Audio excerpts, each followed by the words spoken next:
What is up, Overwatch fans? I hope you guys are all having a wonderful weekend, and if you're not, well, I think you're about to, because we are here today to bring you the Calling All Heroes Rise Together Minor 3, hosted, of course, by Toronto Defiant. We've got the best marginalized gender talent that this scene has to offer, and I am so excited to get to be the one to bring it to you. My name is CB, and I'm joined by my lovely co-caster, Jag, who I know is just as eager as I am to get into it. Absolutely. We got some great games last week on Saturday during the Swiss stage, but I gotta say, I was a little jealous of both K-Wing and Chef Billy. We got 2-0 Overwatch throughout the entire of our cast. They got a bunch of map 3s. They even got a map 4, but it's playoff season. It is playoff time, and I'm hoping that we get to see some great games as well as some extra maps here today. Yeah, I was a little bit upset as well, a little bit jealous, but like I can't be too jealous because we get to do playoffs. Like, that's not the flex on Billy and K-Wing. A little flex, a little, just a wee bit. Not too much of a flex though. They got some banger maps, and those matches that they got to see set up some incredible storylines for this playoffs bracket, and I can't wait to dig deep into it because there is a lot to unpack here. And even like when we start off with our first map, there's a ton of moving parts that I cannot wait to get into with you.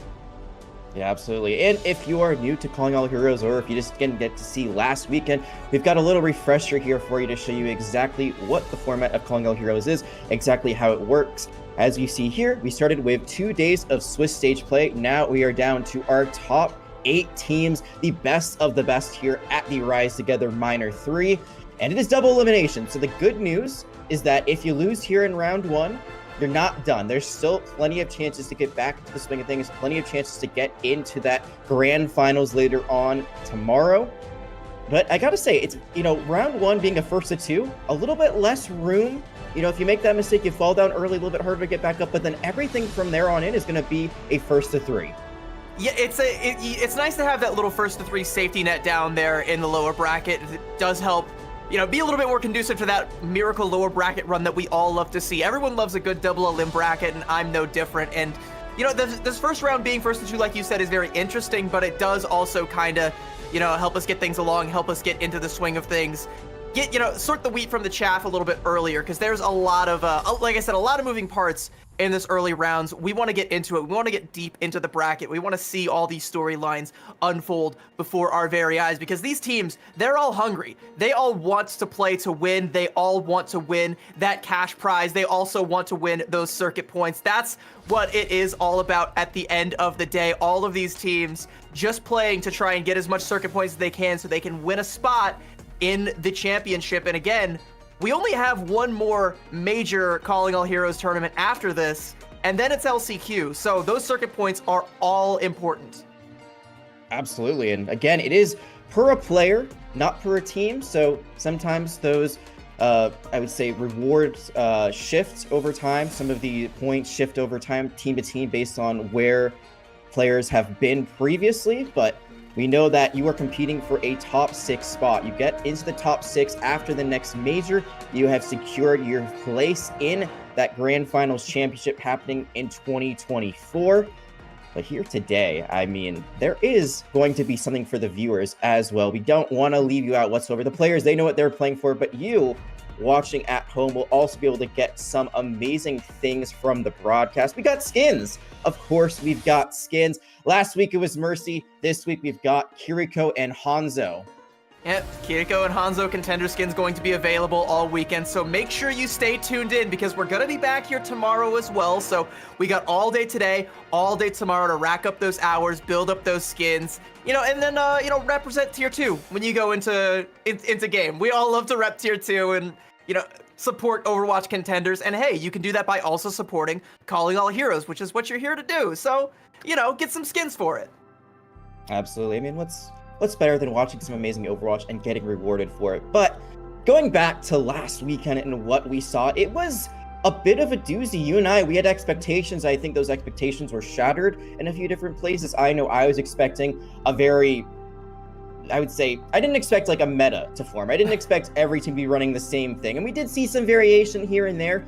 It seems like a lot of teams wanted to run a Sigma Rush, or Sigma with Lucio Baptiste, run a little bit of DPS that were a bit different, some Bastion, some Genji, some Sojourn, some Echo. But also, where teams finished was not what I expected whatsoever. There were some big upsets. There are some teams that did not make this top 8 that I was expecting to be here in playoffs. Yeah, a couple, notable exceptions. We don't get to see Kunoichi CGL here. Valiant Guardians actually just barely squeaked by. Didn't actually almost didn't actually make it in with that 4-2 record. They're still kind of sitting middle of the pack, but I kind of expected them to hit a little bit harder. Fable also just barely squeaking by, 3-3. There's definitely a storyline to that team that I want to get into. A true underdog story from Fable, and I'm looking forward to seeing them a little bit later on today if we have the chance to get them on the broadcast. But, again, going back to the teams that didn't make it, Bad Blood is another one that we might have expected to see. Azathoth, another one that has a ton of talent and didn't quite make it in. All of these 3-3 teams that just narrowly missed the playoffs.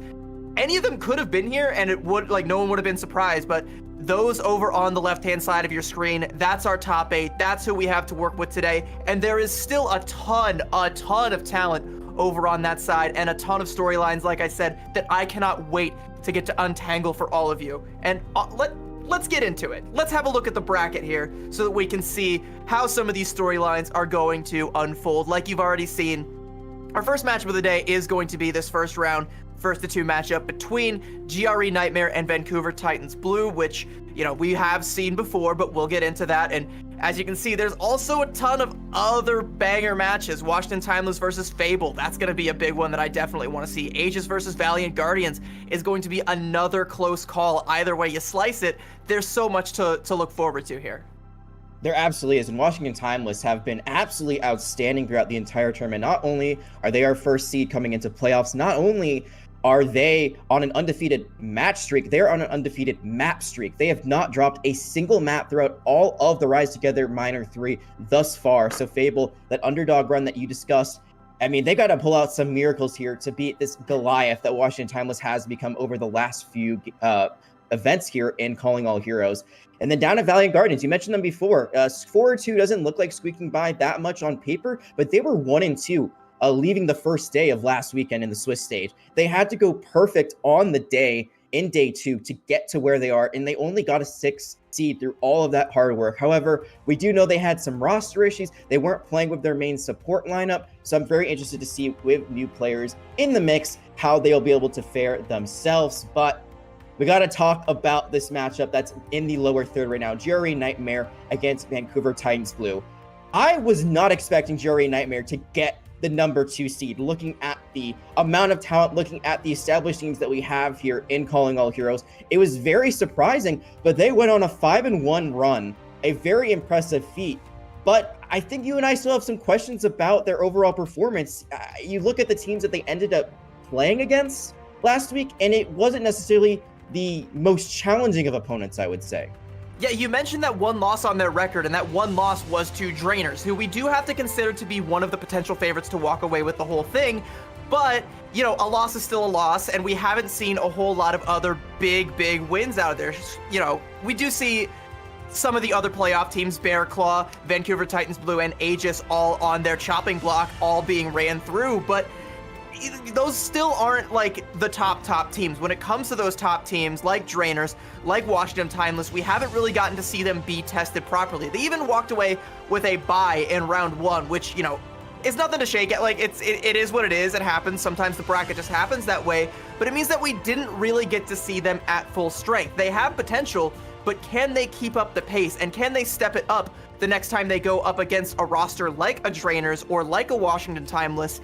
And for that matter, can they beat this new iteration of Vancouver Titans Blue, who you can see, they went 3-3 in Swiss last weekend, but there is a pretty big asterisk next to that.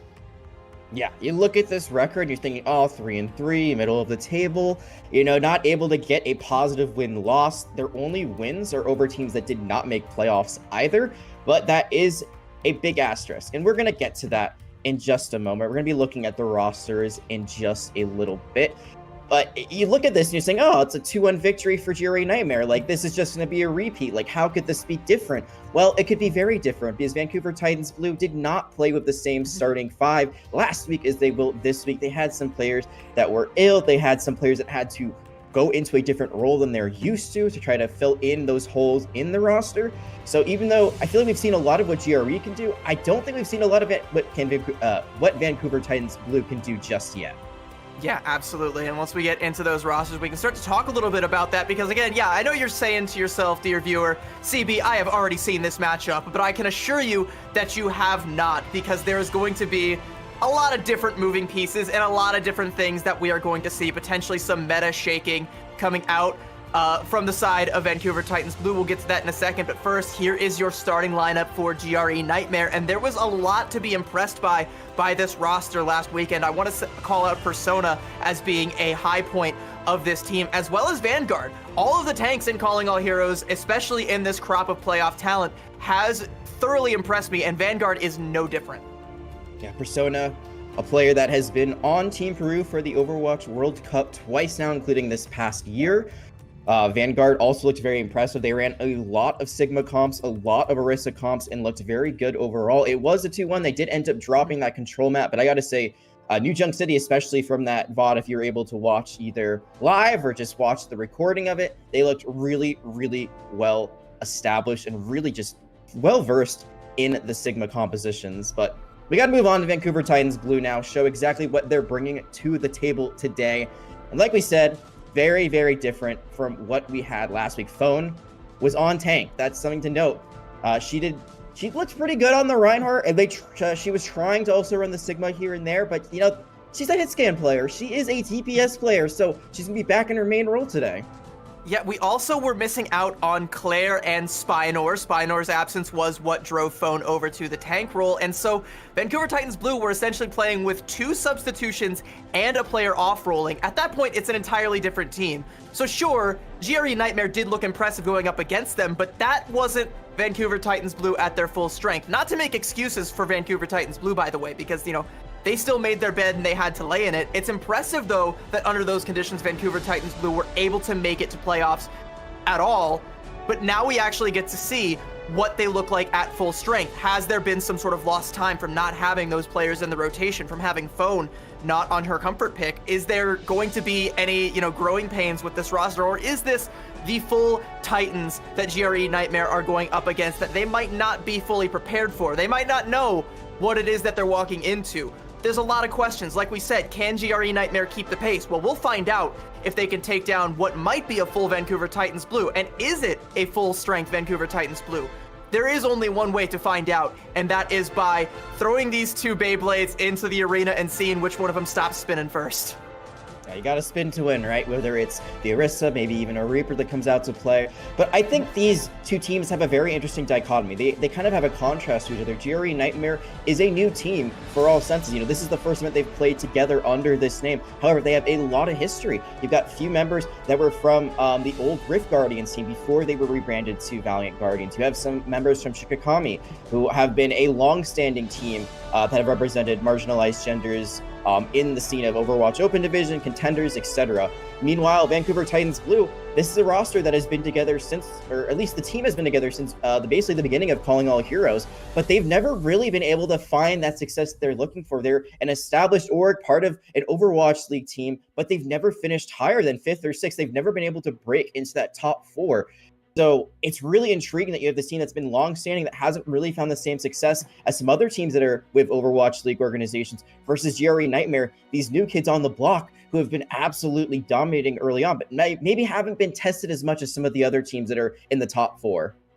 I mean, they're about to be tested right now. And by the way, I've seen a little, like, I've been talking a little bit with Claire from Vancouver Titans Blue and seen a little bit of glimpses as to what Vancouver Titans Blue have been scrimming. You talked earlier about the meta, about how all these teams want to play Sigma. And the Sigma play, again, across the board has been phenomenal. But I've seen a couple of screenshots of compositions that Vancouver Titans Blue have been running. I don't think we're going to see it on Control, but when we get into our second map, which, let's be realistic, is probably going to be Numbani because that's what everybody loves to pick for hybrid. Don't be surprised if you see a Wrecking Ball. That's all I'm going to say. I'm not going to promise anything. I'm not going to hold anybody to it, and I don't want to look like a fool if they come out and try to play the meta as well, but do not be surprised. As for our Antarctic Peninsula, which is going to be our first map for Control. I don't expect there to be any surprises. I expect both teams to run out with some variation of rush, potentially that Reinhardt rush, as that's a little bit more conducive here, or maybe sticking with that tried and true Sigma that we have seen pretty much every team that made playoffs favor. Yeah, absolutely. And as we talk about Antarctic Peninsula, depending on the submap, some are a bit better for just running at the enemy team. I don't think high ground usually is a big contesting point on this map except for one of the submaps. But overall, it's kind of just, you're running at each other the entire time. You're trying to overpower the enemy team. You're trying to show who's boss of the opposition early on. And momentum is so important on these control maps. You win the first fight, you get that first point capture, and your odds of winning that submap go up exponentially. And again, this is a matchup we've already seen. This was the one map type that Vancouver Titans Blue were able to take. It was on Lijiang Tower, so a bit of a different look here. A very different map type. I feel like Lijiang Tower is a bit more diverse in the compositions you can run, depending on what submap it is. Here, it's kind of more of the same. But already we're going to see a very different look early on for Vancouver Titans Blue. They did run the Sigma a little bit with Phone, but mostly it was Ryan all day. Every day you can see Spiner back in the lineup, going to be running with the Sigma early on. Maybe not running. Maybe, taking a Walk pause. Floating. Maybe. Well, that was more. I was trying to make a joke about the fact that we're pausing. We're not running. We're going nowhere fast. Yeah, Sigma also doesn't run. He just kind of like levitates with the dogs hanging out there, like kicking over a couple rocks as he floats by. Happens. It's just who he is. I'm curious, what this is going to look like as we go into sub-level, because again, a lot of these maps tend to favor that Reinhardt rush style, and we saw GRE Nightmare quickly flashing and showing the Orisa composition, which is a little bit more close to what that Reinhardt wants to do. We didn't really get a whole lot to go on here, but all right, quickly, back into the action. Very short pause. Hate to have to do that to you, chat, but here we are, ready to go. Like you said, Vancouver Titans Blue on that Sigma composition, floating, not running, out the gates. The big advantage they have is with the shield, the Bastion can live for days. Phone can just sit behind the shield, do a lot more damage. It's a little bit more difficult for Persona. He's going to have to play a few more off angles, kind of have to be a little bit more careful with just being out in the open. And you're going to see Mikdem trying to get that wall early on, but it's immediately broken. Yeah, not a whole lot of space being taken by the Sigma right now, but Phone with the early pick off there onto Persona means that Vancouver Titans Blue can just go ahead and march right on forward, and with Vanguard out of the picture, there is no longer a horse to stop the march. Vancouver Titans Blue with a pretty swift and easy first point cap, and they're even playing a little bit forward to hold space and make it so GRE Nightmare has to swap comps if they have any hopes of getting back into it. I feel like this is the one map you'd especially want to run a Reinhardt on if you're not going to be running the Sigma. Yeah, here it is, because you want to control that high ground. You want to have that shield, like I was saying. You can see their Spinor just creates so much space for Phone to just continue to throw out so much damage. But now it's going to be the opposite Mei wall coming out. Yeah, the Mei wall comes out from Mercedes. They swap to the Mei as well, does GRE Nightmare, and it does pay dividends almost instantly. That wall behind a Sigma is a death sentence. So there's nothing that Sigma can do. You just got to hope that your team either breaks it or gets a clutch immortality field. And yeah, the attempts were in vain for Vancouver Titans Blue as GRE Nightmare, off the back of that one swift, easy pickoff, flipped the point. Only 32% for VTB. And they've completely just flipped everything. I mean, the comp's a little bit different. The Reinhardt is a big win for them, but they already have their matching amplification matrix. There's no ult advantage on the side of Vancouver Titans Blue. Now they're going to have a really hard time trying to get back in. You can see the wall come out again. Their game plan is very simple. They're just going to keep bringing up the wall and hope that they can catch someone off guard. That time, Vancouver Titans Blue able to sustain through it. And they're going to go for the Blizzard, but Mikdem falls! I wanted to call out that Mikman already had the Blizzard, but I mean, it doesn't seem like there's going to be a whole lot of follow-up. I don't even know if it went off, but that said, Phone going to go ahead and continue the investment, try and get a little bit more value. They do take down Mercedes, but it's traded out, and with the Blizzard coming out from Mercedes before it all falls down, Vancouver Titans Blue, they can't really get a whole lot of purchase, and yeah, that's just a dead fight. And they use 2 DPS ultimates there. GRE Nightmare, meanwhile, has everything except for the Blizzard that just went out. So Vancouver Titans Blue, they're going to try to make some swaps. Gone is the Mei, going to the Genji, trying to go for some of that more consistent upfront damage as opposed to just trying to catch someone off guard with the wall. You can dash through, immediately take someone out who's pretty low. Amp Matrix going to be finally used here by Claire. It's going to create some space, but GRE Nightmare, they're just kiting it, and now they're going to fight it on the foot with all their ultimates. It's going to be the Overclock coming out first. Yeah, it's a very interesting Ant Matrix that comes out from Claire from the low ground to the high ground, and you can see the value that the high ground from the low ground that Jono puts out with their Ant Matrix. The value that puts out is exponentially bigger than the one that Vancouver Titans Blue got there. And a late stagger there onto Mictum is going to make it all the more difficult for Vancouver Titans Blue to get back in there. 85% and ticking, one fight territory. How do Vancouver Titans Blue get in on here? They do have a gravitic flux. They also have a sound barrier, so really it's about nostalgia staying alive. They have to make sure they can at least match the sound barrier that's about to come out. There it is. They're gonna use it early, and now they're gonna use their own sound barrier as a counter. Now everything is even, but it's gonna be a little bit of an advantage for Vancouver Titans Blue because they'll have the overshoots a little bit longer, and there's their first pick. Yeah, and it's a pretty valuable one, taking out the Lucio there. Poryu's gonna fall, and Vanguard going to fall not long after. And Spinor is kind of going absolutely crazy right now. The Sigma play from her was absolutely missed. No, no shade to Phone on the tank, but Spinor is the real McCoy, and that is what Vancouver Titans Blue need. But now they need to run it back and hold all the way back up to 100. Yeah, they have to win every fight from here on out. If they lose even one, it is doomed here on this sub-map. It's going to be 1-0 for Jiri Nightmare. Good news is that Blade, that Genji swap, is starting to pay dividends. They are starting to get some quick picks, but also that Blade almost locked and loaded. They know that there's going to be no sound barrier because it was just used. All right. GRE Nightmare charging forward. Phone gets a little bit caught out there. Persona with a swift rail shot to the dome, and that is going to be the Bastion now taken off the field, and that gives GRE Nightmare all the room they could possibly want to charge forward. Mickman barely able to get out alive. You definitely don't want to lose another DPS. Persona slides away, narrowly avoiding defeat there. The Blade's going to come out from Mickman, but there's a Blizzard from Mercedes that they're going to have to watch out for, and it's not enough. Mickman going to fall, Spinor getting frozen up. Vanguard does fall, his Phone is now back on the field. Spinor is actually still clinging onto life with their bare feet. And I mean, Vancouver Titans Blue just barely somehow are able to hold on here. A token artillery strike coming up from Phone. Might just be looking for a stagger. 90%, one fight left to go. Oh, they're gonna potentially want that back. I think they were trying to force out the Immortality Fielder or get that really quick pick onto the Baptiste, but neither happened. It is gonna...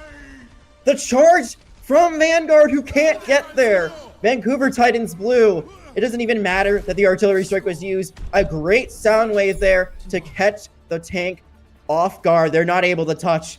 And Vancouver Titans Blue, they steal one there. Yeah, they understood the assignment there. That boop from Nostalgia and then the Gravitic Flux from Spinor, just as an insurance policy in case Vanguard still touched after that boop. That was just impeccable timing, great play. Not a C9 by any stretch of the imagination. Just good old classic, hey, we're not going to let you touch the point. We don't have to kill you. We just have to zone you out. Absolutely. It's not a C9. There was an attempt. There was potential to go for that last second contest, but just the ability usage by Vancouver Titans Blue, too good at the very end. Very, very clutch. But as we move now to our next sub-map here, it's going to be very interesting. There's actually going to be a stay here for Mercedes on the Symmetra. We just saw it last time for the teleporter so they could try to get to the point. I really would love to see your GRE Nightmare just try to teleport around Vancouver Titans Blue, try to get behind them and go for some flanky stuff, but they're just going to get Vanguard right off the bat. Yeah, someone needs to teleport Vanguard to a hospital right there, and Claire's going to be more than happy to help out with that. Persona's going to fall as well, and yeah, it's just classic Overwatch. With no tank, there's no one to soak up all the damage, and when it falls to everyone else, they don't last very long. Vancouver Titans Blue, once again, with the first cap. Yeah, and here's the thing. If you aren't able to be aggressive as Vanguard, as Jiri Nightmare, like, you can't really do much of this comp. You saw the wall. It created a lot of space. You can see, actually, Jiri Nightmare is already now swapped back to the Mei. No more Symmetra, so they're trying to match them once again. But they're having a really hard time rotating into this. You can see that Vancouver Titans Blue, they are getting smarter with how they are playing. They're playing a bit more split. They're making sure they can't get off guard. And again, they get this first pick. Yeah, Jono gets a little bit lost there, gets found by Mickman, who's going to also clean up Mercedes, and this should be a pretty swift fight win for Vancouver Titans Blue. I mean, it was a good rotation from Jerry Nightmare, but they just kind of put themselves in a position where Phone can just pump in all the damage, melt the shield, and with no shields, what do you got? Just a couple of icicles lodged in your temple. Mercedes now trying to play some musical chairs with the DPS. This is now the third swap they made. The Echo could potentially be a game changer. If they are able to fly over the top, get some sticky grenades in the focusing beam, they could instantly melt someone. It's actually going to be the artillery strike first from Phone. Doesn't find much, but it does create a lot of space once again. Just creating some space, buying some time, and that's all Vancouver Titans Blue need right now. They did also invest the Amp Matrix, though. I think I would have liked to have that one back, especially since GRE Nightmare have one of their own, as well as a sound barrier, so they might be able to get some purchase with this if they are able to get the angles. They're still, you know, trying to find a way in, still a little lost, still looking for the lamb sauce right now, and Mercedes gets caught out by Claire, the Gravitic Flux from Spinor with the sound barrier to respond, but having that out of play, oh, that was an opportunity for GRE Nightmare to make a move, and they just didn't. That was every ultimate, though. Vancouver Titans Blue has used everything in that last engagement. GRE Nightmare, they have ultimates, but do they have time? They're getting hunted down one by one. Janu cannot live long enough. The emergency Doomfist for the touch. CB, I don't think there's going to be a contest here. No, everyone from Vancouver Titans Blue is playing forward, and there's another nice boof there to stop Vanguard from getting to the point. All the body blocking, everything you could possibly want to not let that Doomfist touch. And again, like, you know, we saw that in that early engagement, Vancouver Titans Blue invested 2 ultimates, and they didn't really get a whole lot but time and space. That was an opportunity for GRE Nightmare to go in with their ult advantage to try and make something happen, but you know, you had Persona going out for a flank that just got caught out. You had everybody else not really pushing in to help make the space for them, and it all just kind of falls apart there. And Vancouver Titans Blue, once again, second verse, same as the first, take control 2-0. Same beginning, same first chapter, but can they rewrite the script going forward? They had a hot start last time. Again, they got that control map in the last first 2 as well, but then they got reverse swept, losing the last 2 maps of the series to drop that game in the Swiss stage. But it's a new Vancouver Titans Blue. It's a whole new day. We'll see if they can keep bringing the heat. I gotta say, for GRE Nightmare, I like the Reinhardt swap. It looks like it was a bit more comfortable for them. Maybe going forward, they will try to play the Sigma counter, or the Sigma mirror, excuse me, because that's what they played most of the last series. But I gotta say, especially on Icebreaker, if you're not running the Symmetra, it's gonna be incredibly difficult for you to make that Rein work. I think on sub-level, it's a little bit easier because there's a lot of high ground. You kind of just like run around, but on Icebreaker, you have to teleport behind them. You've got to try to find them out of position. You got to try to go for some of those crazy flank plays. And once it didn't work, you could see like it kind of seemed like they were getting a bit frazzled. They were kind of panicking a little bit. You saw all the different swaps. They never really got to build that ult bank up. And once they finally had ultimates, it was just a little bit too late. So GRE Nightmare not getting off to the start they wanted to, but they at least have one more map to try to bring it back. Yeah, Vancouver Titans Blue made it just a little bit too hot in the kitchen for GRE Nightmare to have cold feet at the wrong time. This is no time to be shy. You have to try and make it happen. Like we said, it is a first to 2, so GRE Nightmare, they're already behind the 8 ball, staring down the barrel of going to the loser's bracket if they do not shape up. It's going to be their map pick, and just a prediction, we're going to Numbani. Like, surely that's what's going to happen. It's what happened last time. It's what happened nearly every time. I think there was like one... Oh, wait, no! Okay, Midtown. Interesting. I was gonna say there was like one matchup, and I think it was this one that we went to Midtown last time. Actually, now that I think about it a little bit harder, I put my noodle to it. GRE Nightmare do like to go to Midtown, so we might not see the Spinor ball that I was potentially alluding to, or we might, and it would be even more insane. But this does bring forth some more interesting narratives. I mean, this is, like you were saying, like, this was the map pick last time that we went to. I believe, yeah, it was GRE Nightmare who picked this because they lost control the last time they played as well. And this was a 3-0. They got a full capture and a full hold on that first point for GRE Nightmare. So they're feeling confident. You know, they want to run it back. They want to say, hey, we did it once before, we can do it again. But again, this is a different Vancouver Titans Blue. This is not the same roster they played last time. Phone, again, they were on tank. It was a Reinhardt-based composition most of the time. I believe they only brought out the Sigma for New Junk City. So I think we're going to see Sigma this time around. I think we're going to see that just consistently come out from Spinor. Because why not? You know, it worked on the last map. Let's make it work again. So because of that, I'm not expecting this to be a 3-0. I'm not expecting this to be an easy sweep for GRE Nightmare. I'm expecting this to be a much more contested map. Like, I could easily see this going 3-3 and then we get extra rounds. And honestly, I'm kind of hoping for it because, again, all we got was 2 Overwatch last time. Give me more. I want more. Don't worry, we will get more as we move on to the first of 3s later on in the round, or later on in the day. We got plenty of time. This one, I mean, there is a chance of it being a 2-0 if this is a little bit too much confidence coming up from GRE Nightmare in this pick. Like you said, they won it last time. Why wouldn't they feel confident? Why wouldn't they feel confident when they, you know, full capped and then full held? That seems like a recipe for success 9 times out of 10. But again, like you said, they now have to go up against Spinor, and Spinor's Sigma looked incredible. And I also know that she's got some other hero plays that I've alluded to in her back pocket that she can pull out. I feel like this might be a Sigma Orisa kind of deal for GRE Nightmare, that they might want to kind of bounce back and forth between those two heroes. We'll have to see what they do actually come out here with, because I'm thinking about that first choke on point A and how it is that the attackers are going to break through it. It's always interesting to me to see what tank you choose here. I, typically lean on Junker Queen because I'm a one-trick and very predictable, and I am a simp for Junker Queen, but, a lot of these tournaments we've seen a lot of the Sigma play. This is the only, deviation that we've seen. Not a whole lot of Numbani, Midtown, and it still felt very Sigma and Orisa favored. I want to say this is also our first time, personally, you and I, that we've seen a non-Numbani map here for map number 2. So it's great to see some other hybrid maps in the pool. Just, it's fun to have variety. But I am trying to remember, I think from what we saw last week, this was one of the maps they did run Orisa on. I remember New Junk City was especially one of the maps they hard committed to Orisa on. So again, I wouldn't be surprised if Vanguard runs it back. I think they'll probably try to run some of the same strats. Vancouver Titans Blue, how do they adapt here? I think that's the big question. They are going to be, I believe, defending first. So I think the biggest thing right now is Vancouver Titans Blue. They really have to have a solid defense. Last time, they got ran through a little bit. The time bank wasn't the biggest in the world, but they did give up all 3 points. They're going to be running Nostalgia on the Brigitte, which is something that I also believe we saw a little bit from their last series. Didn't find too much success from it, but I think with their fully intended lineup now, this should be working a lot better. You're essentially assuming that they're going to run an Orisa, and this is a great way to stop Orisa from just running straight into you. I don't believe it counters the Javelin Spear or when the Orisa fortifies, but if she's just not golden, if she's not using the Javelin Spear, can easily go for the Whip Flail. But it's going to be Vanguard actually mirroring for the first time on the Sigma.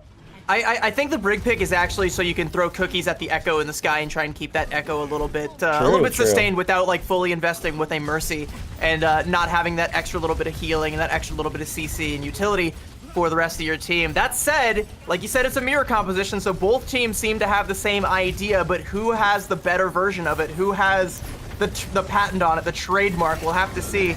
As it is Yuri Nightmare on the attack, Mercedes gets stuck up there by Mickman there, and they're starting to charge through with that Bastion, making a little bit of space here, but they're not quite able to find the angles, and Yuri Nightmare are forced back by Vancouver Titans Blue. Poryu and Mercedes both fall, and that's a pretty easy first hold.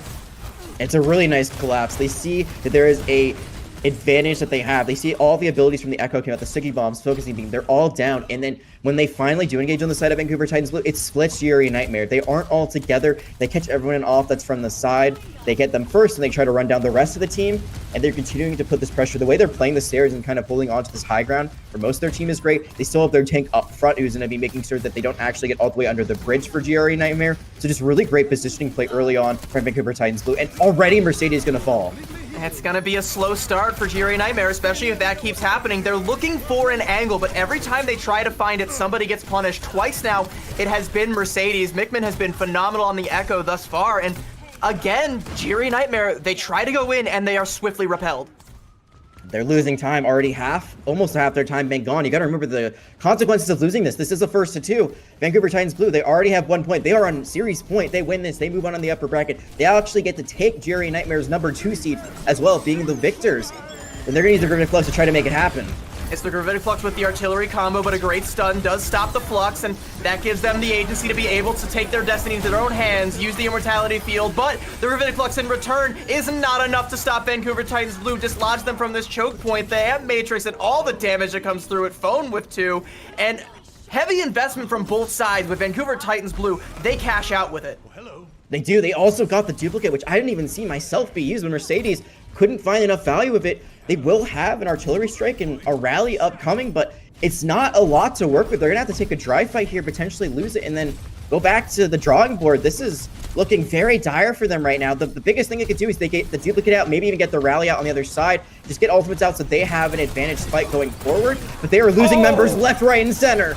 That was an assassination from Mickman there, and again, Jono's going to fall as well. You've lost too many things. You can't keep going, Yuri Nightmare. You have to get out. I mean, Mercedes going very deep. They're definitely going to get punished there. A trade, actually, but on the Echo, who's going to get back fast, you definitely want more from that, especially with only a minute left.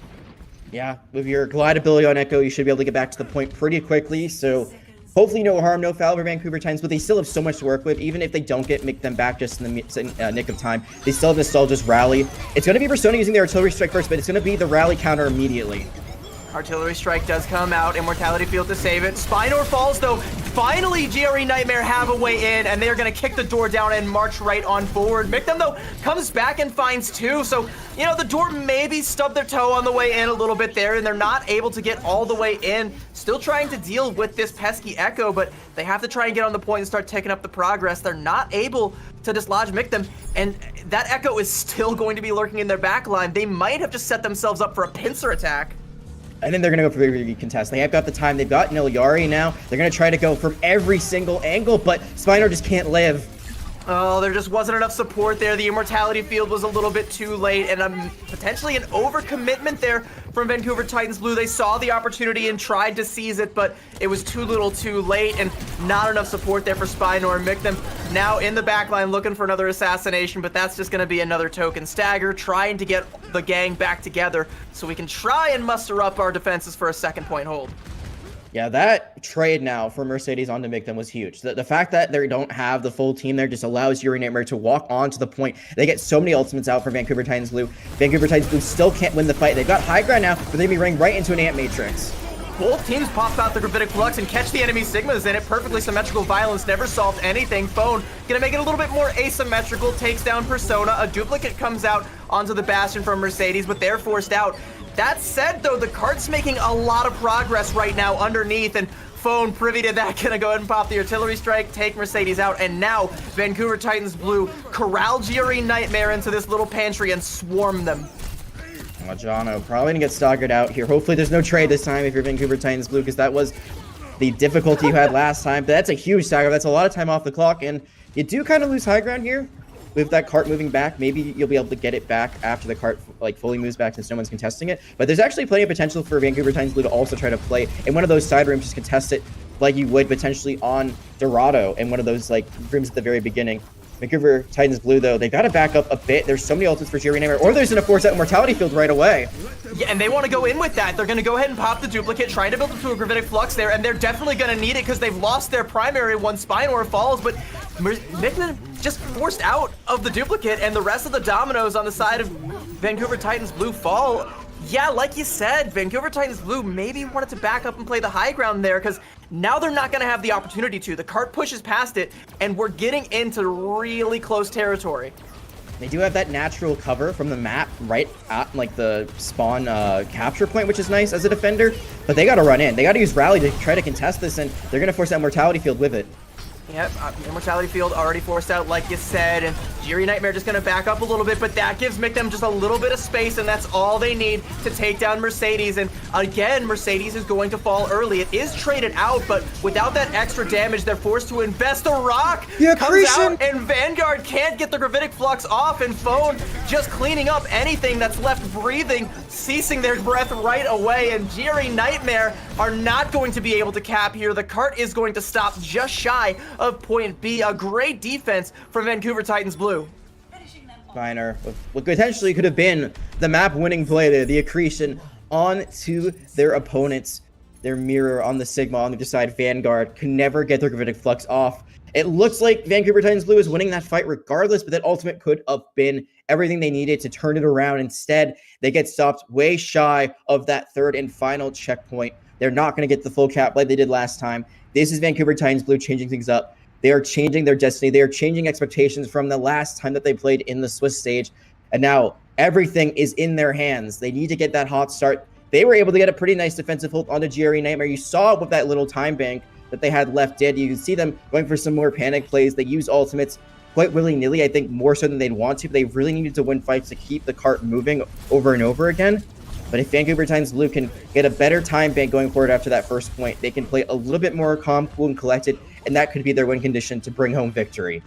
I think this answers one of the big questions that we had about Vancouver Titans Blue at the top of the show so far. Is this a full-strength Vancouver Titans Blue, or has there been some semblance of lost time with them having to scrim with off-rolls and subs? It feels like, yes, indeed, this is full-strength Vancouver Titans Blue. The cohesion is there. They are coalescing. They feel like they are on the same page. Sure, some of the decisions that they're making are a little bit questionable, like holding a little bit too far forward there, but they're all on the same page. If they're wrong together, and Mickman is going absolutely crazy. They're getting all the assassinations that they need, finding all the value on the Echo, and it's paying dividends, and now they've set themselves up for success. They just have to break through this unforgiving choke that GRE Nightmare struggled with, and surely Vancouver Titans Blue are going to have a plan for that. So what is that plan? It seems like it's going to be Phone putting the wheels down and melting down Vanguard. Hey, if it ain't broke, don't fix it. Or rather, if it ain't broke, break it. And the thing being broken right now is GRE Nightmare's backs as that grenade comes out. Phone with a pick off there onto Persona. She's so much better on the Bastion than she is on the tank, and it is showing up. That is the easiest first point cap I've ever seen on Midtown. They break the backs of GRE Nightmare. They are getting some great time here, and there might be a contest, though I don't think GRE Nightmare wants to force the issue. I want to say there was a great flank from Nostalgia as well as Mictem. You couldn't really see it from the POV of our observers, but they went all the way around. They tried to play that off angle. Nostalgia also was on the Ilyari, so doing a lot of poke damage. They've actually swapped now back to the Brigida, but just a lot of chip shots they were getting in, a lot more damage, and that's when Phone can go for the follow-up. They've also swapped Mictem back onto the Echo, so a very nice first point specific composition to get that early comp or the early capture, and now they swap back to the mirror to try to get things done. Well, not an exact mirror, there's still a Sojourn versus Baptiste, but you know how it goes. Yeah, I love this, though. It feels very much so that Vancouver Titans Blue are in the driver's seat, and they want to put the pedal to the metal. They're going to pop the Ant Matrix. Immortality Field already forced out. Spiner getting a little low there. They got to give a little bit of love to their tank, try and keep her alive. And as they do, they look away from Phone for just a split second, and GRE Nightmare make them disappear. And everybody now charging forward from GRE Nightmare with that duplicate from Mercedes. They're going to pop the artillery strike just for a hopeful little stagger there. They find it onto Claire, and well, that's a first successful defense for GRE Nightmare, but 4.5 minutes to try and keep that up. That's a big fight win because of that high ground. We talked about it before, how Vancouver Titans Blue had to give it up because they played too far forward. GRE Nightmare, they're giving the space because they know exactly where the golden box of victory is for their adversaries. They can give them a little bit of room to work with as long as they continue to win these fights. They've started a nice ult rotation where they only had to use one to get the job done. They're going to have Vanguard's Gravitic Flux. They already have 2 other ultimates online, Rally not too far behind. So they're actually in a great spot overall, but they just have to make sure that Vanguard doesn't fall too low because they are getting focused on early, but make them on this flank.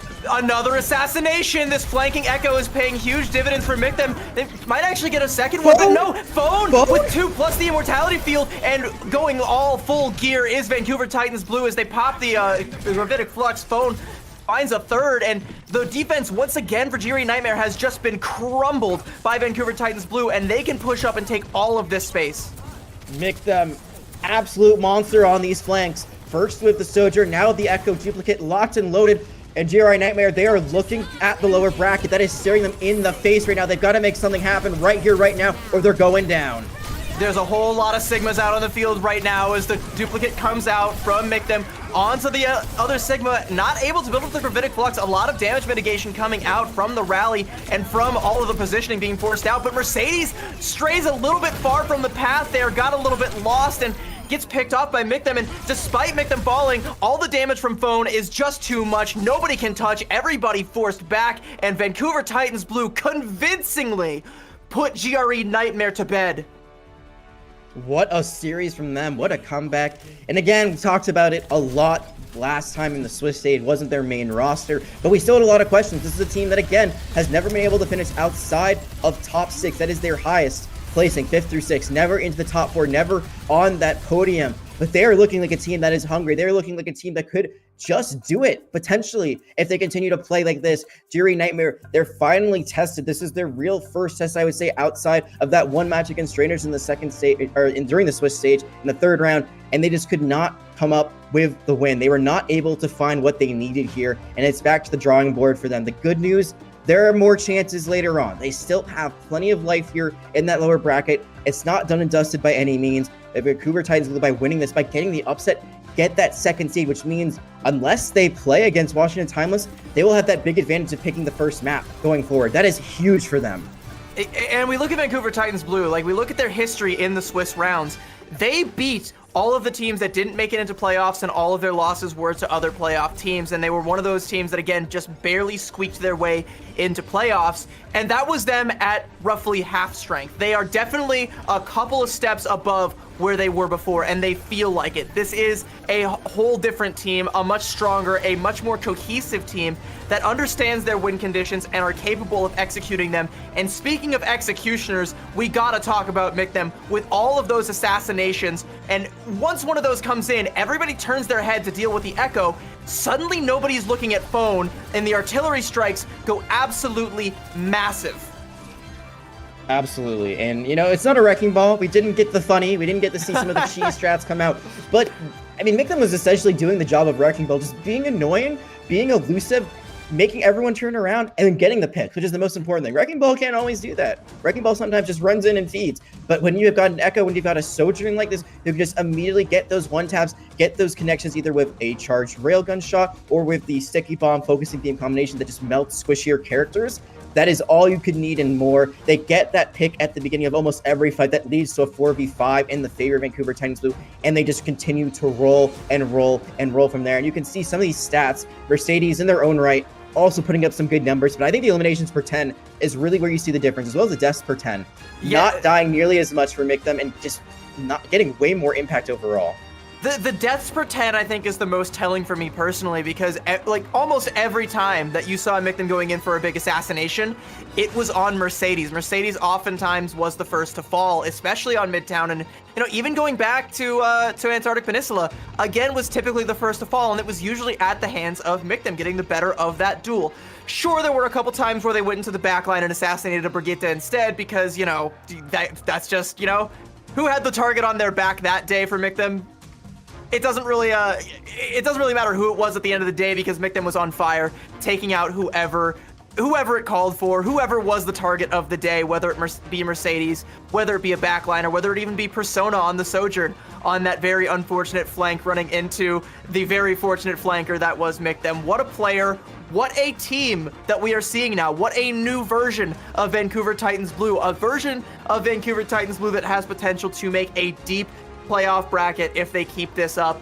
GRE Nightmare, like you said, their bracket isn't quite done. They're gonna head on down to the lower bracket, and they can still make a deep run. They got blindsided today, but maybe they'll learn from their mistakes and maybe they'll come back stronger. Who knows? There is only one way to find out, and that is to stick around and follow the action throughout the rest of the day. And speaking of Mictem, we've got an interview with them in just a few moments, everyone, so don't go too far away. We're going to take a quick break before the interview, but on the other end of this break, we'll be talking to Mictem.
Welcome back, everybody. If you're just joining us, if you blinked, you may have just missed our first round matchup between Vancouver Titans Blue and GRE Nightmare. It went by pretty swiftly, much more swiftly than last time, and we've got Mickman here with an interview to talk to us about it. Mickman, how are you doing?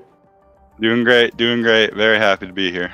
I'm glad to hear it. So I've got two questions for you, essentially. First of all, how does it feel to be back in a Calling All Heroes game, back on broadcast and on playoffs? And secondly, how does it feel to get one over on the team that beat you guys last week on broadcast? Feels really good. Obviously last week we were a little scuffed. I'm not saying the phone tank is bad, but wasn't our plan to run it down. But worked out. We got through, and I'm really happy to be able to prove ourselves in this weekend. Yeah, absolutely proved yourselves. A huge win, like maybe an upset on paper, but absolutely it looks like a dominant performance.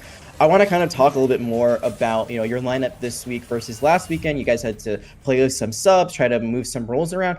How does it feel to now play like in your primary roles, your starting lineup? Like how does communication go? Like how does everything just flow easier now that everything is kind of set the way it should be? A lot more comfortable to play. Like last week it was like very stressful trying to figure out, because Phone's hero pool it's good, but we had to play Reinhardt for like 90%. Pause there.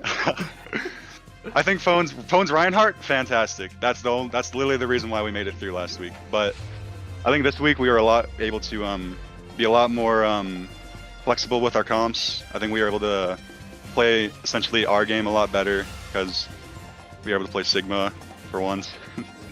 And then so it feels good to be able to play it. It feels good to not feel as scuffed as it was, like last week. Well, speaking of team comps and speaking of being scuffed, I have some leaks, all right? I've been in the DMs with Claire, and she sent me a couple of screenshots of compositions that you've played on Numbani. Now, you don't have to leak anything, but is that something that we can expect to see if we see you guys again later on this weekend? Those comps that I've seen there. For sure. You're gonna see some cheese from us, for sure. Okay, all right. That's like the main thing I wanted to know, because I was a little disappointed that we didn't get to see Numbani because GRE picked Midtown, so it was back to just Sigma jail. I wanted to see some of that cheese. Yeah. If anyone wants to pick Midtown against us, we'll gladly show them it. That's all I'll say.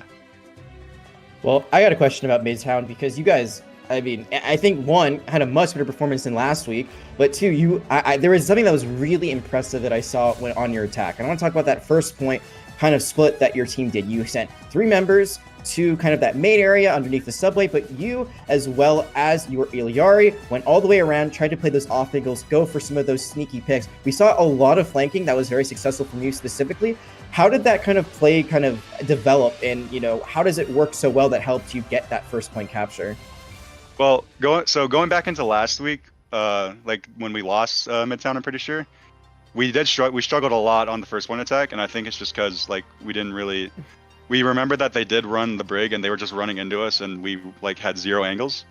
But we realized after watching the footage and all that angle, that left side alleyway leading into point, was wide open. So we just knew that we could easily send at least 2 an Illy and another DPS to take that angle, and then they'd be spread too thin, and then we could just go in, collapse on them, and get all the picks on them. They did their homework, chat, and it definitely shows as they showed up and they aced the test today. Hey, thank you for coming on, Mickman. Do you have anything else that you want to say? Any shout-outs you want to give before we bid you farewell for the day? Yeah, thanks to everyone who's been supporting me. Feels great to finally be able to play on stream again, and thanks to everyone at Vancouver Titans too. They've been really supportive and helping us out throughout the entire tournament, and it feels great to win. Thank you. Well, thank you very much for joining us. It was great to hear it, and hey, shout out again to Vancouver Titans Blue, a team that we are definitely going to have to keep our eyes on going forward, because they looked a little shaky with that phone on the Reinhardt composition last weekend, but this weekend they look, like we've said time and time again, like an entirely different team, a new Vancouver Titans Blue stomping through playoffs. We'll see how far their playoff run takes them, and we'll see if we see GRE Nightmare again anytime soon, but definitely don't sleep on Vancouver Titans. Yeah, absolutely. I mean, if they continue to play like that, they're looking like one of the favorites to me. And finally, we might see them ascend to that podium, maybe even to that grand finals that I have personally wanted to see them accomplish since the beginning of Calling All Heroes. So this is their moment to shine. This could be their best potential chance. I mean, there's always Major 3 on the horizon, but right here, right now, they are playing so well. Well, there is definitely going to be more Overwatch to come. Hey, we still got some rounds wrapping up, so we're going to have to see where things shake out for now. But we're going to throw it to a quick break, and we will be back with some more action right after this. Don't go anywhere.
Welcome back, everybody, to Calling All Heroes Rise Together Minor 3. My name is Sabi. I'm joined by Jag. And ladies and gentlemen, gays and theys, you may want to strap in for this next one because it is going to be a banger of a match, a potential grand finals preview. But before we get into that, let's talk a little bit about the bracket, shall we?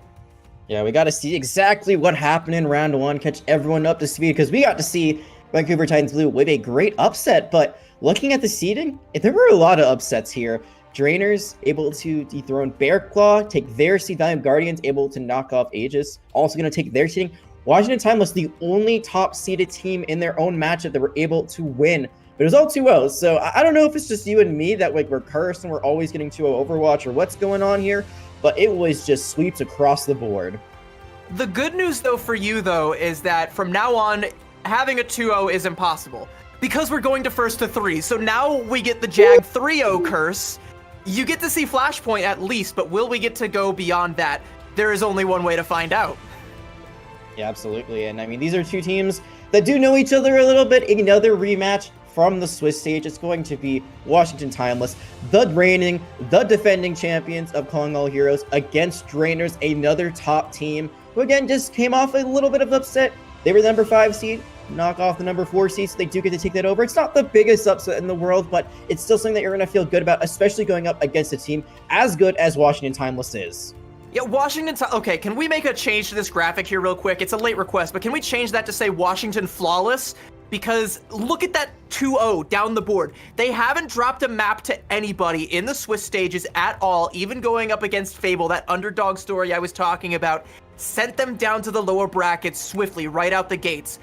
That's a thing of beauty. It's a little bit more checkered over on the Drainers side with their 2 losses coming to Aegis and Timeless respectively. Oh, thank you, actually. Thank you so much for that, Solomon. That's so much better. That was just a bit, but I mean, it works out, right? Like, it checks out. Like, look at that. Like, that's a thing of beauty. That's a frame that right there. That's a painting. Absolutely. I feel like if you're Drainers, honestly, like, the good news, again, this is upper bracket. This is the winner semifinals. So you lose this and you're still alive. I think that's kind of the expected result. But I'd love to see them take a map off of Washington Timeless. I want to make them not Washington Flawless anymore. You got to knock them down to earth just a little bit, and that would give you some really great momentum if you end up losing that series. So I think Drainers, like, that's like the first step. Hey, let's just try to take one map. Because as you see, they did play in Swiss round 6. And that was a 0-2 loss for Drainers. They were not able to get anything going in that particular series. So here, you win one, and that's just the beginning of your journey. Hey, maybe you can just continue getting some maps, and all of a sudden it's a 3-0, 3-2. Who knows where you can go from there? But it's kind of just about taking it one step at a time. Sooner or later, somebody has to take a map off of Washington Timeless. Surely. If nobody does, they're just going to walk away with the trophy. And we can't have that. We have to have a little bit of competition. It can't be 3 Overwatch and 2 Overwatch forever. We got to let Jag see at least a map 4 at some point in time. Surely it'll happen. In a Washington Timeless game, if they have anything to say about it, I don't know if it's going to be. I think Drainers are scrappy and they have the potential to make it happen, but Washington Timeless are likely to say nay. So let's have a look at these rosters and we'll see what they're coming out here with. And you can start to look at this roster and you can see just why they have been so flawless pretty much since the beginning. You know, Snozzler, that's not your hero, buddy. I know them better than that. We're not seeing double mercy here. Sniper, same with you. Shout out to Bun, the one lonely DPS hero right now here on that Soldier 76. But anyway, like I was saying before, I was rudely distracted by the presence of so many gorgeous women, 2 of them. Having Halo in this backline has been a phenomenal boost to this already strong, storied, dominant team. Absolutely. I mean, Halo coming over from the Valiant Guardians, previously in the Overwatch League, she has looked phenomenally, has played all over, not only the Overwatch League contenders, collegiate, probably one of the most prolific players we have in the entirety of this tournament, and I feel like she has just been an absolute dominant presence. We saw it in the game against Valiant Guardians last week where she was able to show up her whole team, kind of show them who's boss, and I don't expect that to be any different here today. This backline has looked like one of the best in the entirety of Calling All Heroes, and in general, this team, again, like, they're flawless for a reason. Like, they are just stacked across the board. Yeah. Wherever it is that Halo goes, potential and success are sure to follow, but following this team is going to be Drainers. Let's see what they've got, and they do have KJ still in the roster. They don't have Senna back, so they're still rocking with the same roster that they came up with last weekend, which is interesting to me, but there's still a lot of success and accolades on this team. You know, Kindred and Scarlet formerly known as Wicca, they do hold a Calling All Heroes minor trophy to their name under the NYXL Academy. They, you know, Scarlet actually does have the original Calling All Heroes tournament trophy in her back pocket as well. So there's accolades on this team as well, a ton of talent. I continually tout Kindred as potentially one of, if not the best Junker Queen in all of Calling All Heroes, and her Sigma has looked just as sick. I was talking to Kindred yesterday, and I was saying, you know, hey, I want to see the Junker Queen tomorrow, and her response was Rhine. Just Rhine. So it could be the Reinhardt. It could be a bit of a bait. We'll see what happens here. But I want to talk really quickly. Scarlet and Kindred used to be teammates with Bun. So there is a bit of that history from New York Excelsior Academy as well. It makes it a little bit spicier. You always want to show up your old teammates, whether they are friend or foe. Just go, hey, you know, you missed me, right? You missed playing with me. This is why, because we just beat you. So there's also a little bit of that fun storyline going on. But we got to take a look at the map pool before we get into the swing of things here, because it's going to be the same as what you've seen so far, but because it is a first to 3, there's finally going to be some more maps. We might finally see Escort. We have seen Flashpoint. Well, we haven't seen Flashpoint. We've seen some push on, like, when we weren't casting again. Like, it's literally just when we've literally only seen Control and Hybrid thus far. We've mostly seen Numbani and Antarctic Peninsula, but there are a lot of options here on the table as we get into these first to 3 series and as these series go on longer.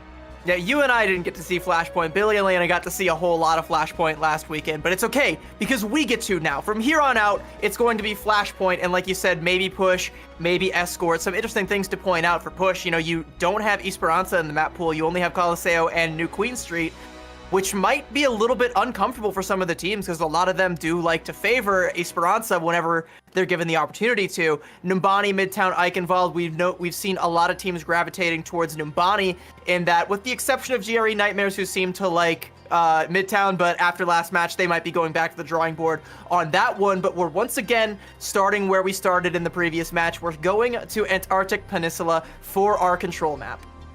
Yeah, and I'm expecting, again, a lot of Sigma coming out to play here. Maybe some Ryan. Again, we could see it from Drainers. Ryan. Well, yeah, I'm expecting not Sigma from Drainers, at least to start things off, knowing Kindred and how proficient she is on more of those quick-paced, brawly tank heroes. But I am expecting to see it from Washington Timeless. They have looked really, really good when they've played the Sigma. We have seen a little bit of variation. I mean, I remember back on Lijiang Tower in their last series that we got to cast with them, they did play a bit more of a hybrid comp. We saw Halo bring out the Brigida, which was a huge difference maker against the Valiant Guardian. So we know that both of these teams kind of have their preference, but we also know, at least for Washington Timeless, they can also bring out a few different things here and there. Yeah, and that flexibility is going to be very, very scary, but Drainers are far from a one-note team themselves. We talked again about Kindred and how much she loves the Reinhardt and how much she excels at the Junker Queen and how great her Sigma has also looked, but going up against Sniper, whose Sigma is potentially one of the best, it's really hard to say because I keep talking about how all of the tanks in this playoffs crop of Calling All Heroes they're just insane. They're all sick players. Like, every single team has an absolute nutcase for a tank, and it's incredible seeing the head-to-head, so this is going to be no different. Keep your eyes on the 1v1 between Sniper and Kindred, because that is sure to dictate the pace of the whole map, which is not to take anything away from the rest of the team, because there is still a ton of versatility in the back lines and in the front lines. There's a lot of different looks that may be coming out here. You know, we see a lot of Bastion, we see a lot of Echo, we see a lot of Sojourn. I know that, like, from watching Drainers, that they do like to come out with a lot of Genji. They do like to come out with a lot of Sojourn. They do like to play some of these, you know, more pick-heavy heroes rather than the sustained damage melts you down like a stick of butter heroes like Bastion, but they can play it if they find themselves in need of it. We got to talk again about Drainers and how, you know, obviously Washington Timeless, defending champions, have had a good run of success lately, but Drainers are not no slouches. They've also won some championships in their own right. The Kanochi kerfuffle recently for both NA and EU, so, you know, they've won. They know how to win, but can they do it against the giant that has become Washington Timeless? I don't want to see this as like a David versus Goliath matchup, because I think Drainers gets a little bit more credit than just being a David, but like, this is definitely an uphill battle. I don't want to interrupt you, but like, Washington Timeless was in that tournament as well. They were in the NA bracket. You know, they had a few like you know, a few players and parts from other parts of the scene coming in, and it wasn't the true form of Washington Timeless, but it was managed by the same manager. The core was still there. They still had a lot of the same pieces, and you know, Drainers did best them. But again, since then, we have seen some swaps. We've seen some of those parts move around a little bit more. We saw the acquisition of Haley coming into the fold and paying dividends for this roster. Drainers have proven that they can take they can take a pound of flesh off of Washington Timeless, but can they take a pound off of this Washington Timeless? Full strength Washington Timeless. 4, 3, 2, 1.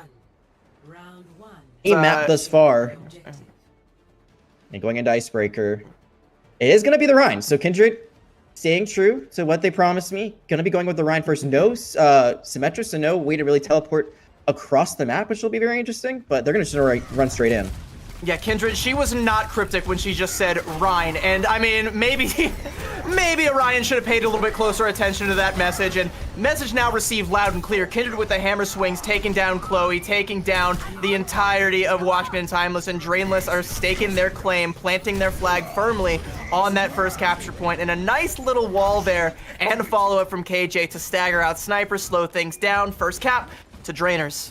And that stagger is huge because they actually hadn't captured the first point until around when that elimination came through. So that's going to be a good 20% on the point at the very least before this next fight gets kicked off. So plenty of time, plenty of ult charge too. Already Zepturn so close to the Amplification Matrix. They should be able to get it in just a few moments, and they're able to pop it before anyone falls. That should be another fight win for them because there's nothing on.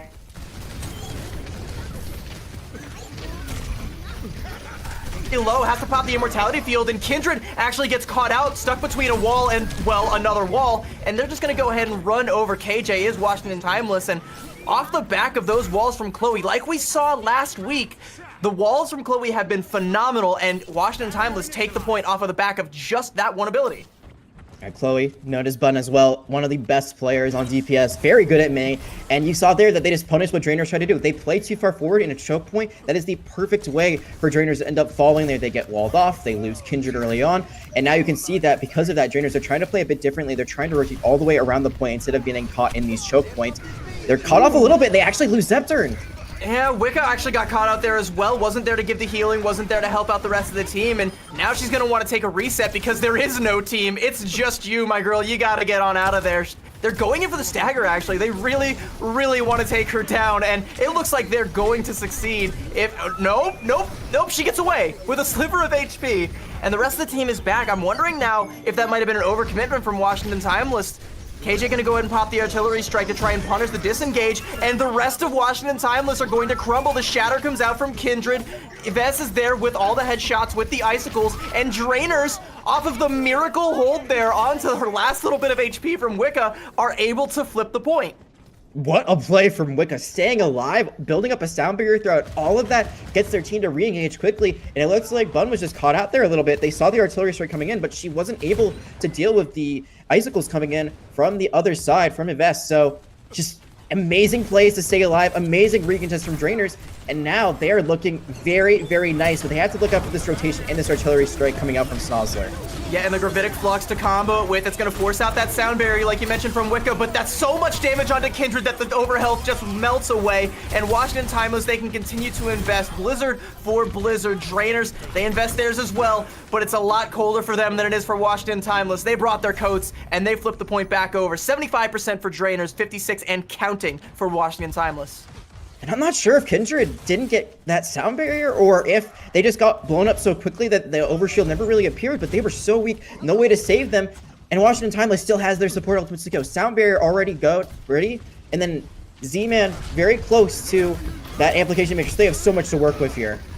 Yeah, Kindred again walled off, but there is a hole in the wall that she's able to slip through, but KJ is going to fall, and this is pretty disastrous. It's too little too late for you to be having these staggers. 85% and counting. This is very much so one fight territory. You gotta imagine, if Drainers want to flip this point, Wicca's gonna have to go for a last second hold, and you can see the fast hero swap coming out from KJ, swapping over to that Tracer. Is there going to be a touch at all from Drainers? 96%, and the team is approaching. KJ gets sniped out on her way in, and they just can't touch.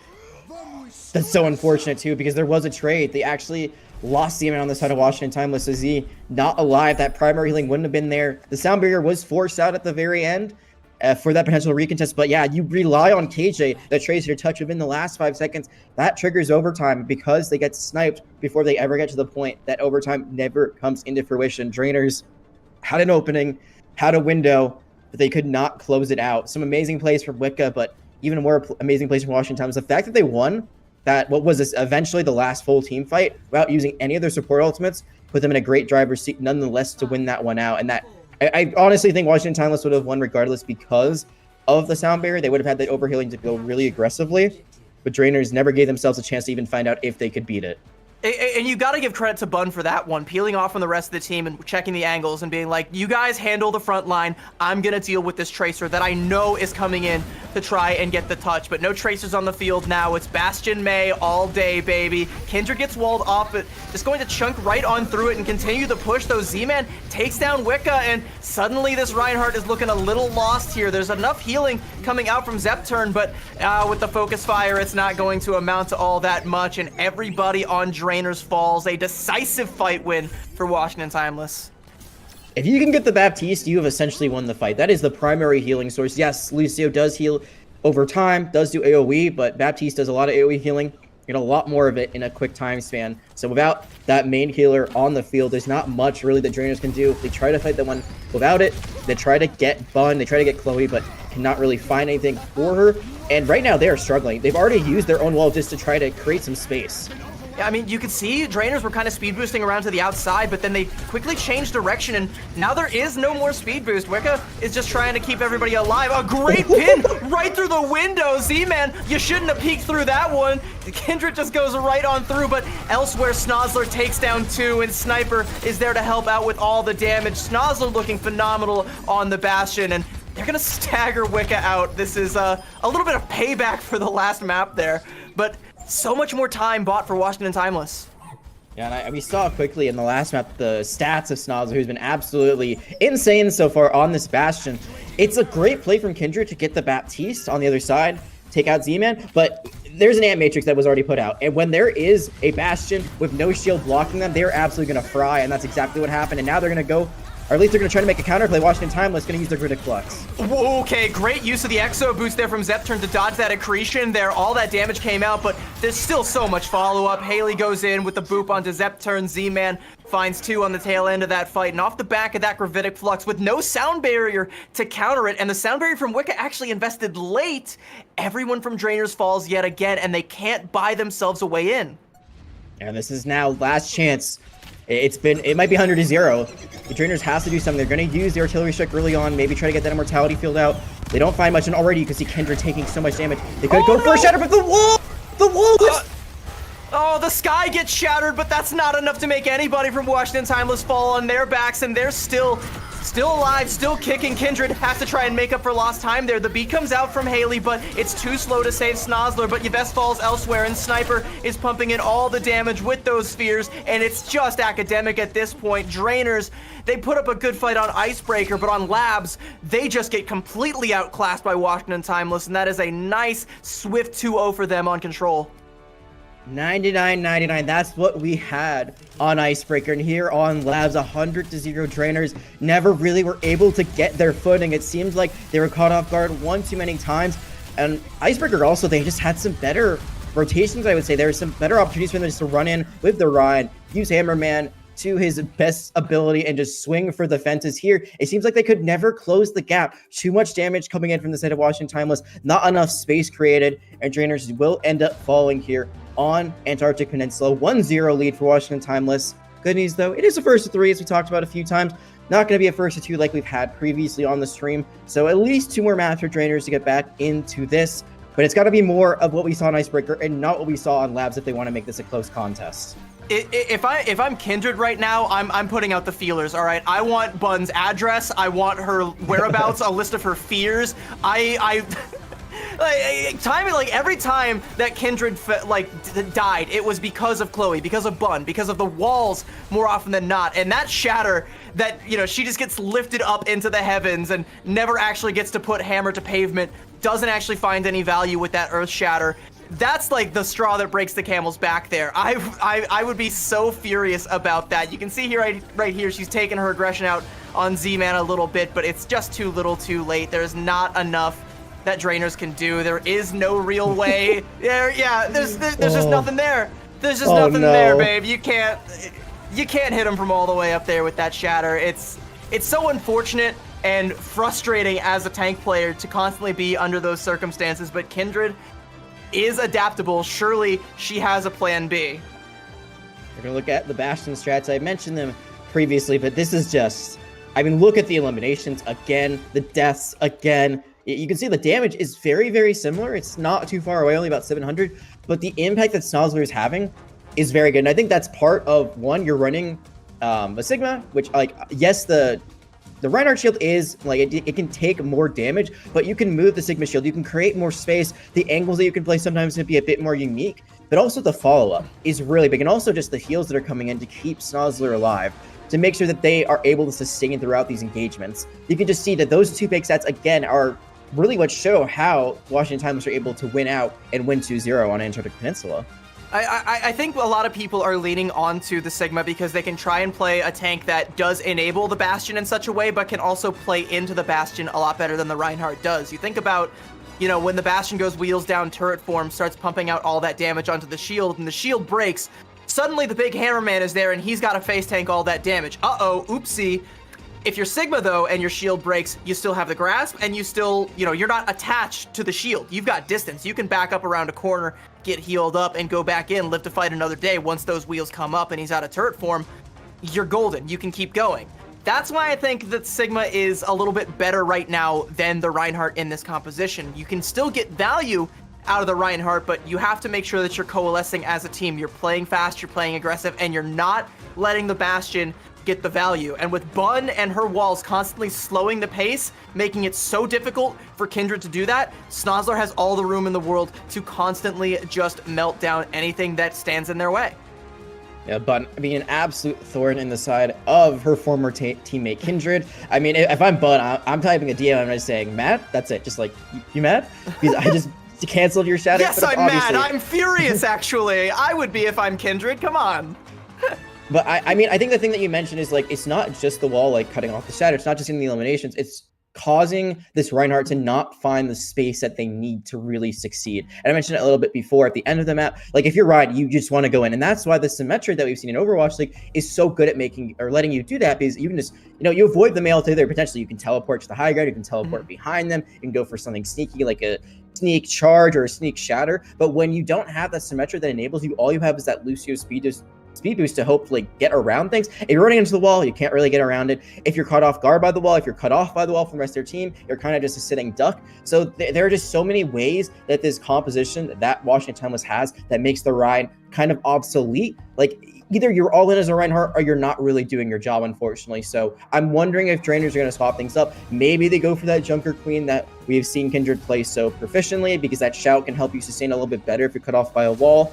Maybe they just go for this the Sigma Mirror matchup. I think personally that is the best thing you can do right now, depending on the map. But it's in Drainer's corner. They get the map pick at least, so they get to decide where we're going for hybrid. And they have decided. Do you wanna take a guess, Jag? You wanna guess where we're going? Is it Numbani? It's actually Midtown. I threw you the ultimate curveball there. They're taking us to Midtown, so we probably will see that Sigma 1v1, same as we did in the last matchup there. Although, I'm worried, because I know it's also possible to play the Reinhardt on that first checkpoint, and we've already discussed all of the reasons why we don't necessarily think that it's the best pick. If anyone can prove us wrong, it is Kindred, but I want to see that Sigma 1v1. I want to see if her Sigma is made of sterner stuff, and not see her continue try to beat her head against a wall with the Hammerman. Again, I think it comes down to Symmetra. Like, Symmetra, especially on the first point of Midtown, can make a very quick and easy first capture. You just teleport all the way around the side. I think everyone knows the strategy at this point, but it's really hard to counter. We've seen, like, teams in Overwatch League try to set up an Ana, specifically throwing in the nade as soon as the teleport comes through. We've seen teams try to meet them kind of in that room next to the point, but it's just so hard to stop them if they move quick enough. So I think that is, like, the ultimate first point strategy, but it gets a bit more tricky on that second point and third point. You've seen it be less successful as the map goes on. So I personally would not like to see the Rhine here, just because I mean, first point maybe, but like I'd like to see them swap off. I'd like to see them do something similar to what we saw from Vancouver Titans Blue. They had a strategy for that first point, they got that quick cap, and then they swapped to something that was better for the rest of the map. And I think that's some really good game planning and strategy that we saw from Vancouver Titans Blue. I want to see the same thing from Drainers here to try to be able to answer back in the series. Because again, that first point icebreaker, super close, but Labs was not at all. That was very much a one-sided affair. And you don't want to let Washington Timeless get their momentum rolling, because if they continue to play like that, play as dominantly like that, this could be a 3-0. Washington flawless. They still are 2-0s throughout the entirety of Swiss stage and in first round, and even a nice 2-0 on control to boot. But Draenors still have a couple opportunities to put a blemish on that record, and Midtown is their battlefield of choice. And because, like we've talked about, you know, the Sigma versus the Rhine, we've talked about the Symmetra, we've talked about the Bastion and all the impacts that all of these heroes have.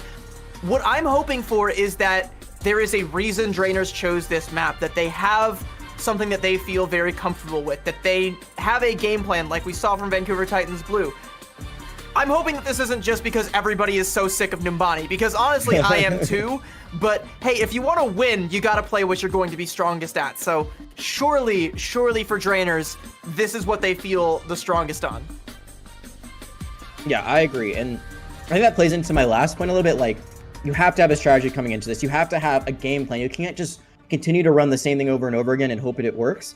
It's clearly not working at the moment. Sure, maybe with a different map type, maybe with some more high ground, because I've talked about this so much, but I feel like Antarctic Peninsula does have high ground, but it's not nearly as important to contest unless you're like on sub level. Other than that, it seems pretty not important. Usually you're just throwing yourself at the point anyway, and both teams are just kind of battling it out on there.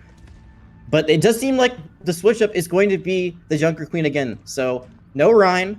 We're going to swap things up back to Kindred's potentially best tank and see if they can make that work. They're going to be on defense first, so they're going to be run into a bit. Washington Timeless, I mean, it's just tried and true. We're just going back to the Bun May, back to the Snozzler Bastion, excuse me. There's going to be a Baptiste from Z-Man, but I mean, we got to see something different from Draenors, right? This is going to be a different look, but I want to see a different result too. I do really like this pick from Kindred, because again, she is one of the best Junker Queens that we have in Calling All Heroes, but the thing that you lose out on when you pick the Junker Queen is the ability to control angles, and that's what Sigma actually gives you there. Early wall comes out from Yves to try and segment off Sniper, and Wicca with a headshot there onto Chloe, and that's going to be a pretty big pickoff, but those are two even bigger ones from Snozzler. Oh my lord, just taking down the back line, and yeah, suddenly you can't control angles, you can't control much of anything. Sure, they're going to get a couple of picks here, but without the healing, it's only a matter of time before Washington Timeless start ticking up the percentage, and they've already got some feet on the point there, or near the point, actually. Sniper not actually going for the cap there. Kindred actually isolated there by Haley and the rest of the gang, and this is just all over the place, so scrappy from Draenors. They're not able to find anything, and Washington Timeless, now they can put feet on the point and start to tick up the percentage. I'm not sure how Kindred got so separated. I was thinking they can disengage, they can go for a full team recontest, potentially give up a tick or two, but it's not the end of the world. But they just seem so scattered. They continue to throw bodies at the point, but there's really no rhyme or reason for it. They're just staggering themselves a bit, and it took a little bit, but Washington Timeless will get the point. You can see the impact that Snozzler has on the Bastion. There's no Bastion now from Draenors. They have a Sojourn and a May. They go a little bit too far forward, and they just get, even though they get the first pick, they just get obliterated. Timeless aren't even pushing the point right now. They're trying to take this high ground because they know exactly where Draenors have spawned and where they're going to try and hold. They want to try and take the aggression, let the payload get that auto progress, and now they can start pushing it, but now they're going to actually push the advantage. They take down Wicca. Sniper going to invest their Gravitic Flux and send everyone crashing back down to Earth. A nice wall from a nice wall from Bun. I don't know how many times I'm going to be saying that to stop the axe swing coming out from Kindred, and Draenors once again collapse. It's a Calling All Heroes appreciation for Bun's walls. That's it. Just like, we need to put like a highlight reel, just all the amazing May walls that Bun has had, all the amazing May plays that she said, because I mean, this character, I feel like a lot of people underestimate what you can do on a May, and this is exactly what you can do. Not only the headshots, but just the team plays you can make. It's giving Washington Timeless plenty of positioning, but it's going to be the M-Matrix from Zep turn to try to make something happen. Oh, the Rampage goes out onto Chloe, but she just ice blocks through it. The Rampage actually gets nothing, and Yves is going to fall, and so will KJ, and This is just disastrous for Drainers. They invest 2 ultimates and they come up with zilch. Nada. The drain is clogged. And Washington Timeless, they just continue to march on forward. There's not even going to be a contest here, it looks like. Actually, no. Wicca, with the aid of the sound barrier overhealth, is actually going to get a brief contest there. The blizzard comes out from Yves, but it's not even slowing Washington Timeless down a little bit. Yeah, they are continuing to march on forward. That sound barrier from Haley was clutch, helped them get away from the blizzard that came out from Yves. Doesn't amount to any eliminations, and it was, I feel like this map in general has been very all over the place, very, I don't want to say sloppy, but just kind of like not coordinated. We're now seeing the button Widowmaker, because sure, why not? I mean, there's some nice high ground, I guess, here on the second point. Maybe you can go for a quick pick here or there. But it definitely hasn't had the same kind of team play that we saw in the last map. It's definitely been a little bit more chaotic. I feel like hit scan play here is a lot more defender favored because you have access to that high ground, but hey, you know, I trust Bun. Swapping off the Mei is a little bit interesting. She's had better walls than Chris Jericho, but that said, Flux coming out from Sniper. Snaz are gonna go ahead and melt down Wicca. It's a trade though, as Sniper does fall, gets a little bit too aggressive there. Z-Man gonna go ahead and clap back though, takes down KJ, and it is scrappy, but still favoring Washington Timeless. Even without Sniper there to hold down the fort, the cart continues to move, and Wicca, you're taking some aggressive angles there. Zepturn takes down Snozler, and yeah, Chloe just gonna turn right around. The Sniper Ryan, it's all about the game and how you play it, and now they are making some changes.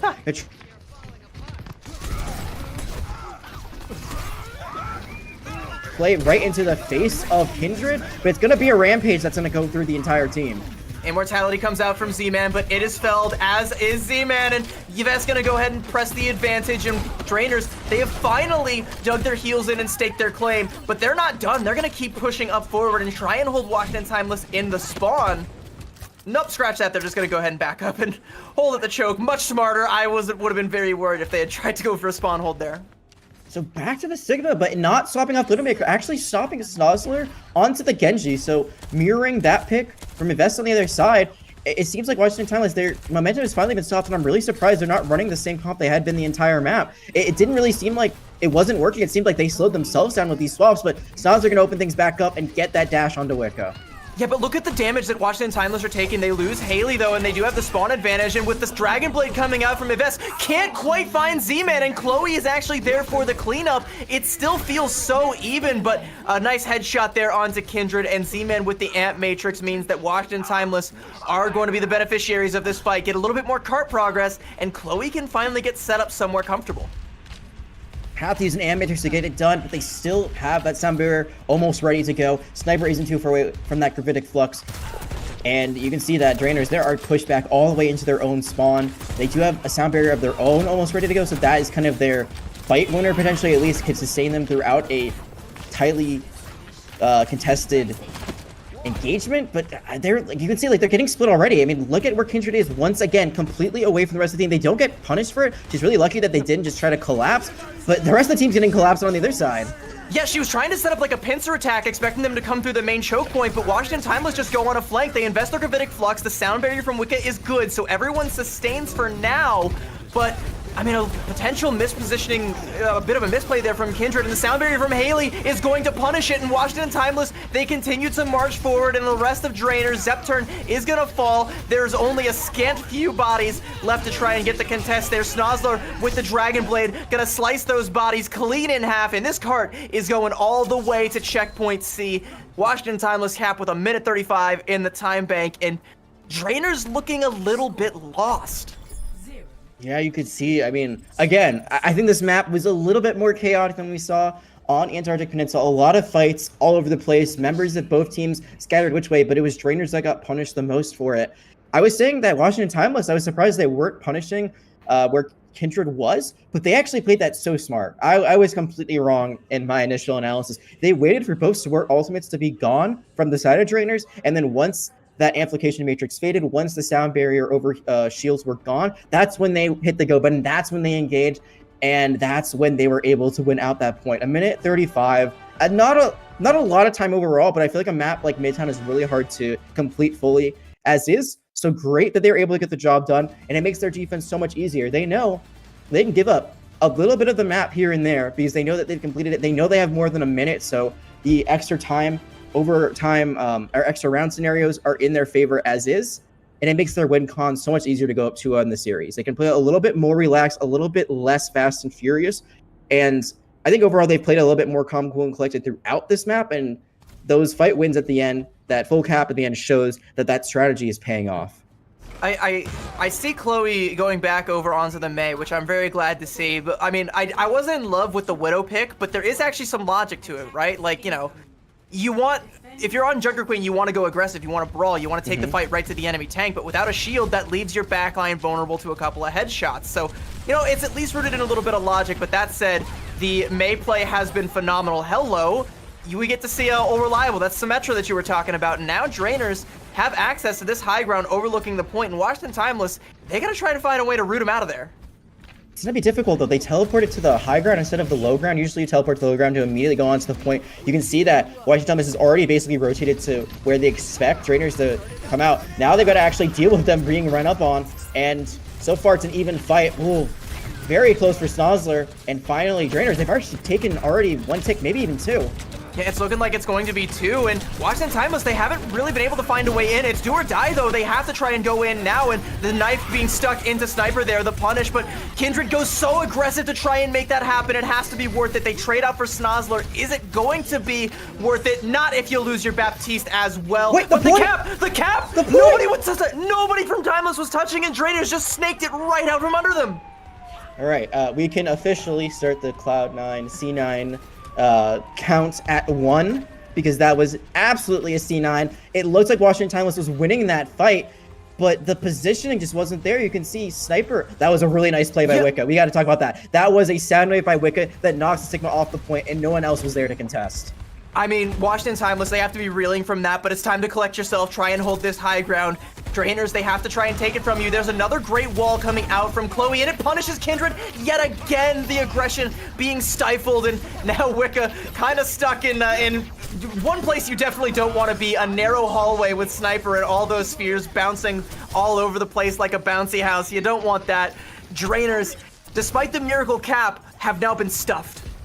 Yeah, this is not good for them, because even though the ultimate's not looking too bad, they really want to get around this first corner. The fact that you're going to see Washington Timeless be able to hold on to this high ground, hold around that first bend, not great positioning for the side of Drainers. They're going to have to try to break this hold. They're going to pressure out Sniper and do a lot of damage, but now you can use that Amp Matrix on the low ground, try to pressure out that high ground more that they've had to give it up on the side of Washington Timeless, and they're going to teleport straight in. Yeah, the Amp Matrix actually kites the rest of Washington Timeless back so they can put that teleporter down and go in and try and take the high ground that way. They're going to trade out Yves for Snozzler. I think you take that right now, but Chloe going in with the Blizzard and the wall. She really, really wants to punish Kindred, and the whole gang is there to back her up, and they are going to get it, but they trade out Z-Man. Trades for trades back and forth, and little bits of cart progress continuing. Yves going to go ahead and pop that photon barrier, and suddenly it's a little bit risky for Washington Timeless to try and go in for the contest here, so they're just kind of stuck down here in this low ground, and yeah, they're gonna take the back door. They want out. I was talking about this in our last series, that you can contest from this room. They can't move the cart, and okay, they're just gonna run straight into the room, but they are completely split again. But that's gonna be KJ. Gets the artillery strike, it gets one. They need to find more if they want to keep this cart moving though. It does root them out from that underground positioning and does let them continue to make cart progress, but this Amp Matrix and with Snozzler behind it, it's gonna be so much harder to get any more than that. The headshots coming through from Chloe, from Z-Man, and Washington Timeless. Another successful defense, a scrappy and long one, and a costly one at that. Yeah, these teams are not afraid to fight down a member. They are not afraid to throw ults in, even if they are in a 3v4 disadvantage. They are trying to win these fights time and time again, which is really surprising for Drainers, because they still have a lot of time to work with. They captured like 5 minutes originally, down to 3 now and counting, but they continue to try to push this aggression. They use the teleporter as a bait, and now they're going to go the Rampage, but it did hit a few at least. I wasn't sure if it hit anyone. Yeah, Snozzler is going to bleed out from that Rampage damage, and Kindred is definitely on a Rampage now, with the aid of the sound boost, or the speed boost from Wicca. She's going to go in. This is the aggression that we've wanted to see from her, and that she has been trying to apply this entire time. She finally gets it. A big Rampage, hits 3, and they're going to keep it going. Zepter with the Amp Matrix there. It's going to get walled off, but that's going to make it so much more difficult for Washington Timeless to touch. Sniper going to have to try and go in on the side. There's another boot from Wicca, and Sniper cannot touch. Washington Timeless are now caught with their pants down. Sure, Snozzler's pumping in a ton of damage. Sure, you kill KJ, but you've already given up the point. if Drainers win this map, Wicca is absolutely the MVP. She has been insane with these Soundwaves, with these boops, to make sure that Washington Timeless cannot get these objective touches. Even when they're winning the fight, you saw that pick that come out at the very end. Like, they could have won that if they actually got to the objective in time, but they don't. Wicca's making sure that they aren't able to. And now Drainers still have 3 minutes in the timing. They could potentially get a better time if they're able to get the full capture and keep winning fights. And the fight is happening here, not in the choke. They don't want to give it up. If they lose this fight, Washington Timeless are going to have to give up the choke, and they've already lost the Blizzard from Chloe. They've find Zepturn, but Kindred is finding all of the damage with her knife. They've taken down Sniper. There goes Z-Man, and that is the fight win for Drainers. The choke for free, and now only one fight, potentially, maybe a stagger fight after that, stands between Drainers and the full cap. And you're seeing why the Junker Queen works so much better when you're trying to close this. Is the shout, that extra shield, the extra speed just allows you to run in so much more easily. If you charge with a Reinhardt, it's basically all in or you're done. But with the Junker Queen, it's not always a complete commitment. You still have time to try to get out. It's going to be now the Verdict Flux as well as the Sound Barrier, but it's going to be the artillery strike that finds the first blow. Yeah, everybody was looking at the Flux. Nobody was looking at the incoming artillery strike. That's a great return fire there, though. Despite Drainers finding two, the Sound Barrier from Haley going to keep everybody alive on the side of Washington Timeless. The picks come out. It's still scrappy. Kindred still wants blood, but it might only be hers that ends up falling here. Yeah, there we go. There's the cleanup. That took a little longer than I thought, but it is going to finally be Kindred's blood spilled. The fight stops. Washington Timeless. They can take a deep breath. They've held on. Yeah, and now it's pretty unlikely that there will be a better time for Drainers if they get this full cap. Still could be pretty close if they're able to move quickly. Chloe now going onto the Echo might be a little bit harder to track down as they can glide through the air. The big thing is that there is going to be a rampage for Kindred. She could absolutely decimate Washington Timeless. They do have an immortality field on their side, but they don't have the Sound Barrier. That was used in that last fight to sustain and get that hold. Yeah, I mean, Snozzler are going to be going for a sneaky artillery strike here. It's going to be popped. Chloe's already taken down Yves, but it's traded out. Here comes the artillery strike. Zepturn is public enemy number one. The Rampage comes out. It hits two, but is it too costly? They might actually be able to get some purchase with this. KJ takes down Snozzler. The rest of the damage from the Rampage has been healed up, but everyone was forced to peel back, so the cart is going to move forward just a wee little bit here. The accretion from Sniper goes wide. The commanding shout comes out from Kindred, but they don't have the resources to commit, especially with KJ so low, and we only have a minute left. Drainers have got to find something. Yeah, they've got to survive through this Gravitic Flux until they come out. There's also a duplicate from Chloe that is about to be online. There's so much for Washington Timeless on their side, and it seems like Drainers can't find those quick engagements that they were able to find so much before. And they're just getting stalled out. It's all going to be on Wicca's shoulders with this Sound Barrier. Here comes the Gravitic Flux from Sniper. Is the Sound Barrier good? Yes, it is. It catches everybody, but that slam back down to earth means all of that HP, all that overhealth is now gone, and we're back into the neutral. Chloe invests the duplicate with the Bastion, but isn't able to find a whole lot for it. KJ going to pop the artillery strike. Snozzler gets so low, but the pocket from Z-Man is there. Haley going to pop back with that Sound Barrier, and Kindred gets melted again, gets caught out. A pick off there onto Chloe for the trade, but it's all going in Washington Timeless's favor. It's all orange in the kill feed right now, and Drainers have stalled out at the last possible hurdle there. They were so close, but the play for Yves finds two. It's nothing, actually. Doesn't touch the point. It could have been a huge play, but didn't actually touch the point. Washington Timeless go up 2-0. Yeah, that is so sad for Yves. Finds 2 or 3 members at the tail end of that map, but finally the objective play that had been so good for them, like point captures they kept getting despite it being a full fighter, being down one, that is what ends up costing them at the end, not being able to touch that final time on the cart. And I've got to give a lot of props to Wicca once again. I think Wicca's individual plays there with the sound waves, with those boops, that stopped Washington Timeless from touching the objective, made that a much closer map than would have been otherwise. That first point, it looks like it was going the way of Washington Timeless. It looks like they were going to get that defense, but then instead they don't touch. Same thing for the second point, but they still can't do enough on the side of Drainers to win this one out. Washington Timeless, they get tested. It looked a lot like, more like the first point of Antarctic Peninsula. It looked a lot closer. It came down to the wire, but Drainers, again, just cannot get the job done here. It feels like Washington Timeless just have such a strong grasp on how to control the tempo, because when you look at Drainer's composition, that's what they want to do. They want to play fast. They want to be swift. They want to go in with the speed boost. They want to put in as much damage with that Junker Queen as they can, get those big Mayhem axe swings, get the big rampages built up, pump just all of that close range damage. But if you just play your space, you just control the tempo, you don't let them get that close and punish them when they do, split them up and force them to make mistakes, suddenly you're in control. And it's Drainers that have to try and react. And they did make some very valiant attempts, but it just was not enough. Washington Timeless in the driver's seat nearly the entire time. And we only got one more chance for Drainers to try and take this series back in their favor. It's going to be their map pick as we go into map 3. Yeah, their map pick once again. I mean, I like that they picked Midtown. I like that they changed to the Junker Queen. A much closer affair overall than that last sub-map of Antarctic Peninsula. It just came down to a few key decisions. Some good, I would say, like, not, I wouldn't even say it's mistakes. I'd just say, honestly, that Washington Timeless made some really good decisions at the very end that put them in a superior spot. All bank-wise, positioning-wise. I really like the Echo swap that created a little bit of chaos. Chloe just seems like she was able to, like, fly high and be a big distraction because of that.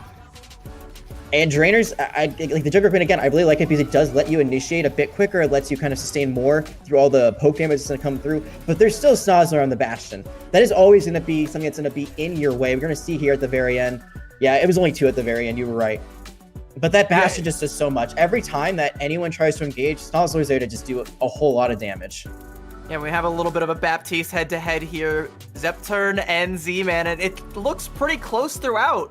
But again, it's the eliminations and the deaths that kind of tell the story, you know? You're still doing a lot, still pumping in a lot of damage. Actually, Z-Man with double the damage that Zepturn had. That's also pretty massive.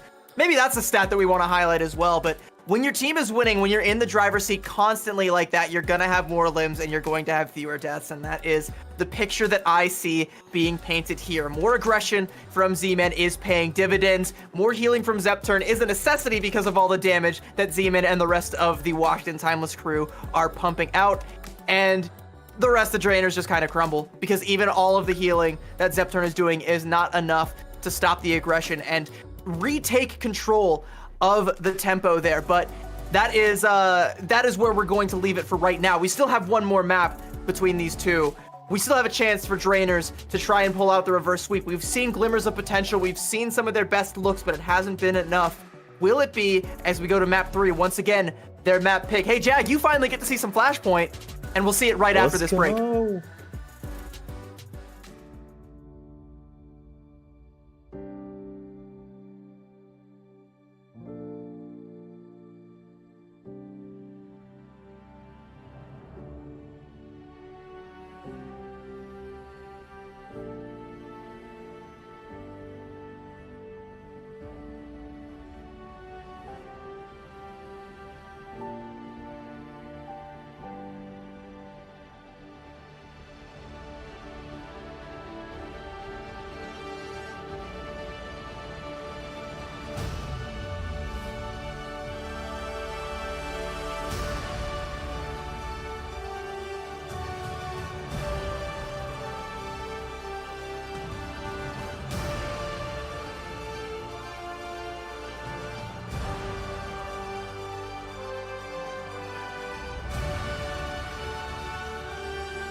Welcome back, everybody. The Drain Gang may be making their final stand here. Well, not their final stand, because it's a double elim bracket. They might get sent down to loser's bracket, but they don't want that. They want to make that run through the upper bracket, and to do that, they have to go through the best. And to do that, they have to use their map pick wisely. Their battleground of choice will be Servasa for Flashpoint.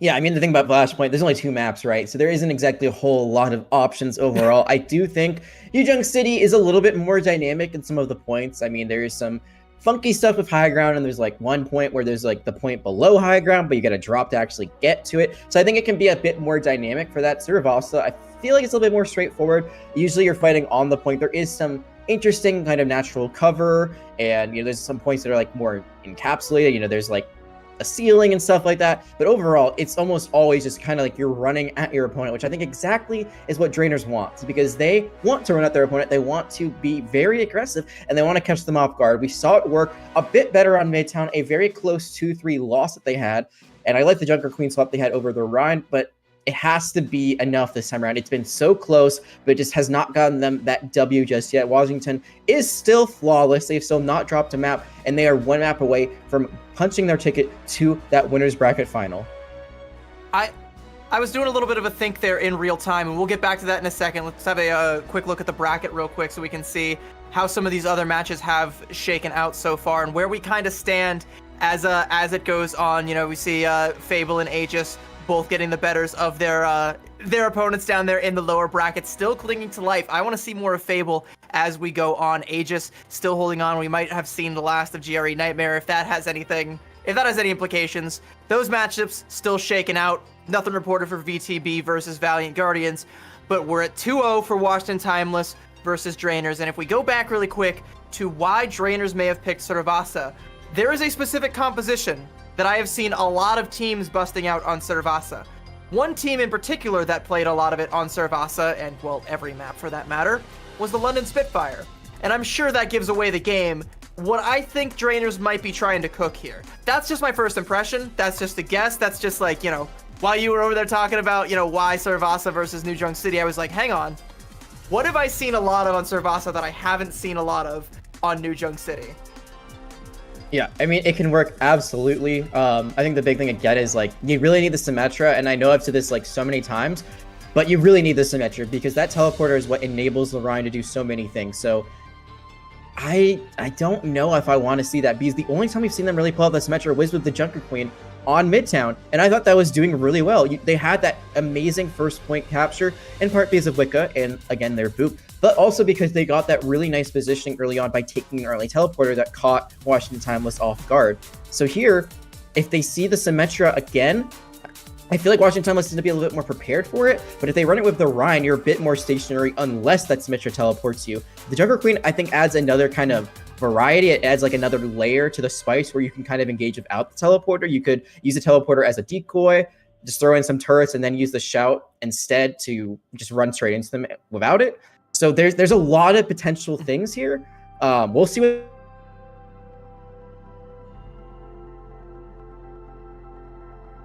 it makes a lot of sense. Like Brian has been very strong here overall. Yeah, there is the potential for the Rhine. We'll see if I'm right about that. There's also the potential for the Junker Queen, or even, trying to mirror the Sigma, because we know what Washington Timeless is going to want to play, and it's going to want to be that Sigma composition. But if you're Drainers, which way, Western marginalized gender person, what is your choice? What road are you choosing to go down here? There are so many different options for them on Servasa, and potentially, maybe even swapping between them for the various points. I'm personally kind of expecting the Reinhardt. I think that's where we're gonna try and lean into a little bit more. I would like to also see the Junker Queen, but the Sigmir, it's all possible.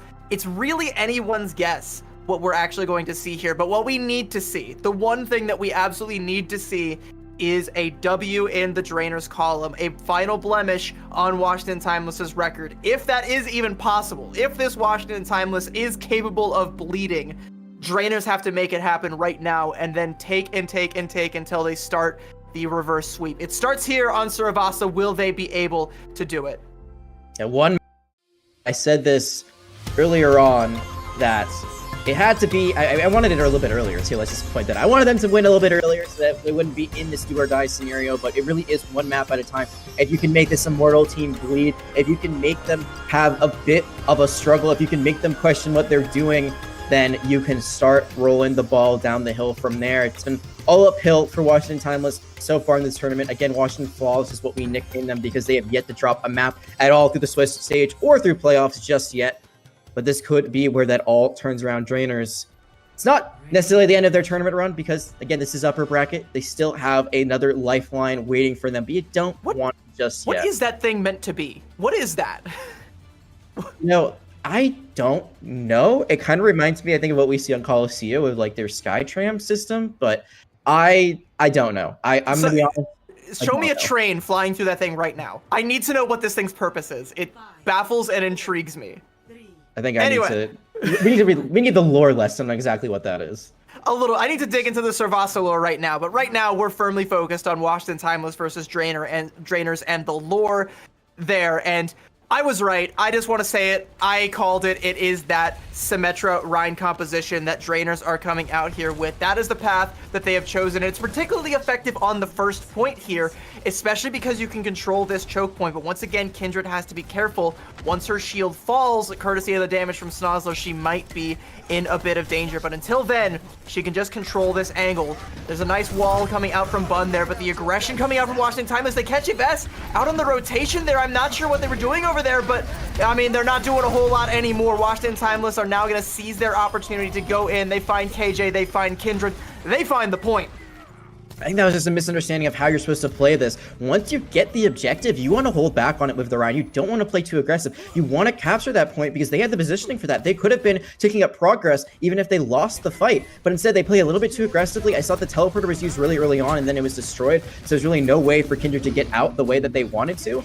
And now you can see Washington Timeless, they're going to take advantage of the fact that they won that first fight. They won that first capture on the objective, and they're playing very aggressively. It's going to force Drainers to go all the way around and try to set up again. But I want to see them, this is the time to play aggressive, but I want them to kind of understand what they're trying to do at any given time. Accretion going to be met by the shield, and now Snozzler's just going to be raining in bullets.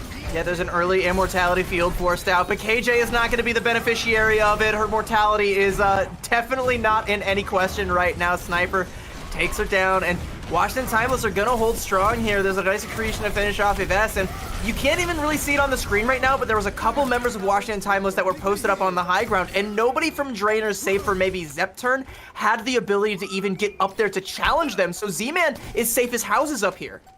And they also were able to avoid the amplification matrix that came out from Zepturn because of that positioning. So just very good understanding early on from Washington Timeless of how to hold on to this objective. They've already captured it. We're now moving on to the next one. And they have all of the ultimates in the world to work with. It's been an incredible showing so far. And you don't get nearly as many opportunities on Flashpoint like you would on Control. Like, you lose 2 or 3 fights and it's just done. That point is not going to be able to be fought over anymore. And once again, this is Washington Timeless controlling the space, controlling the tempo. Drainers want to get in their face, but they're not going to let them. They have control over the point. There's a nice ice wall that's going to come out from Yves, and Kindred with a huge shatter doesn't even let Z-Man hit the ground before she swings it, just like taking him out like a batter in baseball. I'm dumbfounded by that one, but I mean, despite that, Drainers, they're able to capture the point. Washington Timeless have not been fully evicted yet. They're going to invest the artillery strike. It doesn't find much of anything. KJ finds Haley, and that should firmly be Washington Timeless staking their claim. And there's a nice little insurance policy wall from Bun to stifle the aggression a little bit. Almost a trade back, but not able to come through for Washington Timeless. They're going to have to wait quite a bit. Now Haley's back into the fray. They still have some ultimates to work with, but they use both DPS ultimates there for nothing. So they're going to be forced to use this Gravitic Flux early on. There's still a Mortality Field from Zepturn that can be thrown in. Maybe even Amp Matrix to do a lot of healing. Washington Timeless really are on the back burner despite having a huge advantage coming into what should have been another capture for them. Instead, not able to get it done. They're going to have to invest, and they're also going to have to invest a little bit of time and make a little rotation there, courtesy of that Amp Matrix. Kindred with 2 through the Amp Matrix. That is absolutely massive, and now this Gravitic Flux from Sniper is all for naught. Wicca with a nice little boop there onto Snozzler to finish them off, and now Sniper at risk of getting staggered here, but yeah, Drainer's actually not going to, uncharacteristically not going to take the aggression and let Sniper live. I think they're just worried about getting staggered, potentially going into the next flashpoint, which should unlock. But actually, they do get Sniper at the very end, so that's a huge stagger. Now they can rotate to the point. I mean, I will say, I believe Sniper will be alive by the time this next point unlocks. It's still got 30 seconds, but that's alt charge. That is time that Washington Timeless has to kind of regroup once more. And yeah, you're going to see that Drainer's actually in a solid spot here, possibly one of the better spots they've been in all series. Yeah, they're going to try and cut Washington Timeless off at the pass as both teams try and race onto the point there. There's the wall and the Ant Matrix coming out, the window and the wall, but the Blizzard comes out from Yves and finds two. Kindred does fall, so their ability to control space severely hindered here, and Wicca gonna fall as well. Washington Timeless, I mean, despite losing too early there, are going to come out of this fight ahead and should be able to make their way over to the point and start checking up that first cap there, but they're still invested in trying to get KJ off the field. Yeah, they're chasing right now, trying to get KJ. They do. That's so unfortunate. Kindred was right there, wasn't able to get the shield up in time. So that's going to be a free capture. And Drainers, they tried to go for this strategy of we're going to meet them before the point. We're going to force that fight. We're going to force that ultimates. Well, you got your wish. It didn't go the way you wanted. And now this third point of Saravasa getting ticked up for Washington Timeless, and they still have Bun's ultimate, the Blizzard ready to go. They almost have the artillery strike. It just seems like the momentum, especially in this map, has continued to flip back and forth. And something crucial in that previous fight, by the way, was that Yves used their Blizzard and didn't end up winning the fight for it. So now Haley is going to have a free sound barrier when she builds up to it. Another shatter from on high from Kindred finds nothing. The wall, this time from Yves. All the Mays are just out to get Kindred right now. But KJ taking down Haley before she can build up that sound barrier. That is everything right now. Wicca with the sound barrier of her own, and with the overhealth benefit, the benefit of the overhealth, Drainers are able to secure the point. 69% for Washington Timeless. Nice, but Drainers find the flip.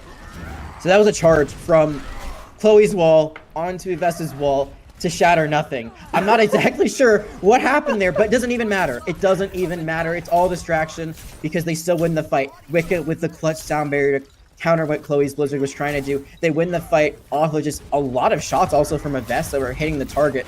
And now they have control once more, but Washington Timeless, they have their own sound barrier. They've got a Gravitic Flux. The ult advantage is in their favor, and they're going to use it. Yeah, it looks like Kindred is going to be public enemy number one, but the accretion doesn't find any value in the Gravitic Flux. There isn't enough follow-up as Kindred got slammed onto the high ground, and they've lost Chloe. There's a nice charge there on Kindred, or sorry, onto Sniper, but she was too low, and Kindred is gonna fall. Washington Timeless with the sound barrier coming out from Haley are going to find the flip. 75% for Drainers. There might be a touch here, but it's gonna be a risky one, and Z-Man can cut it off entirely. Yeah, this is going to be a big decision. Do they try to go for this touch at the last second, or do they give up the point? They're trying to go for it. You can see that Washington Timeless, they're in position to try to stop them from even getting there. The wall is going to be there. I think they've got to give this up. They're trying to go around, and they will get the touch just in time.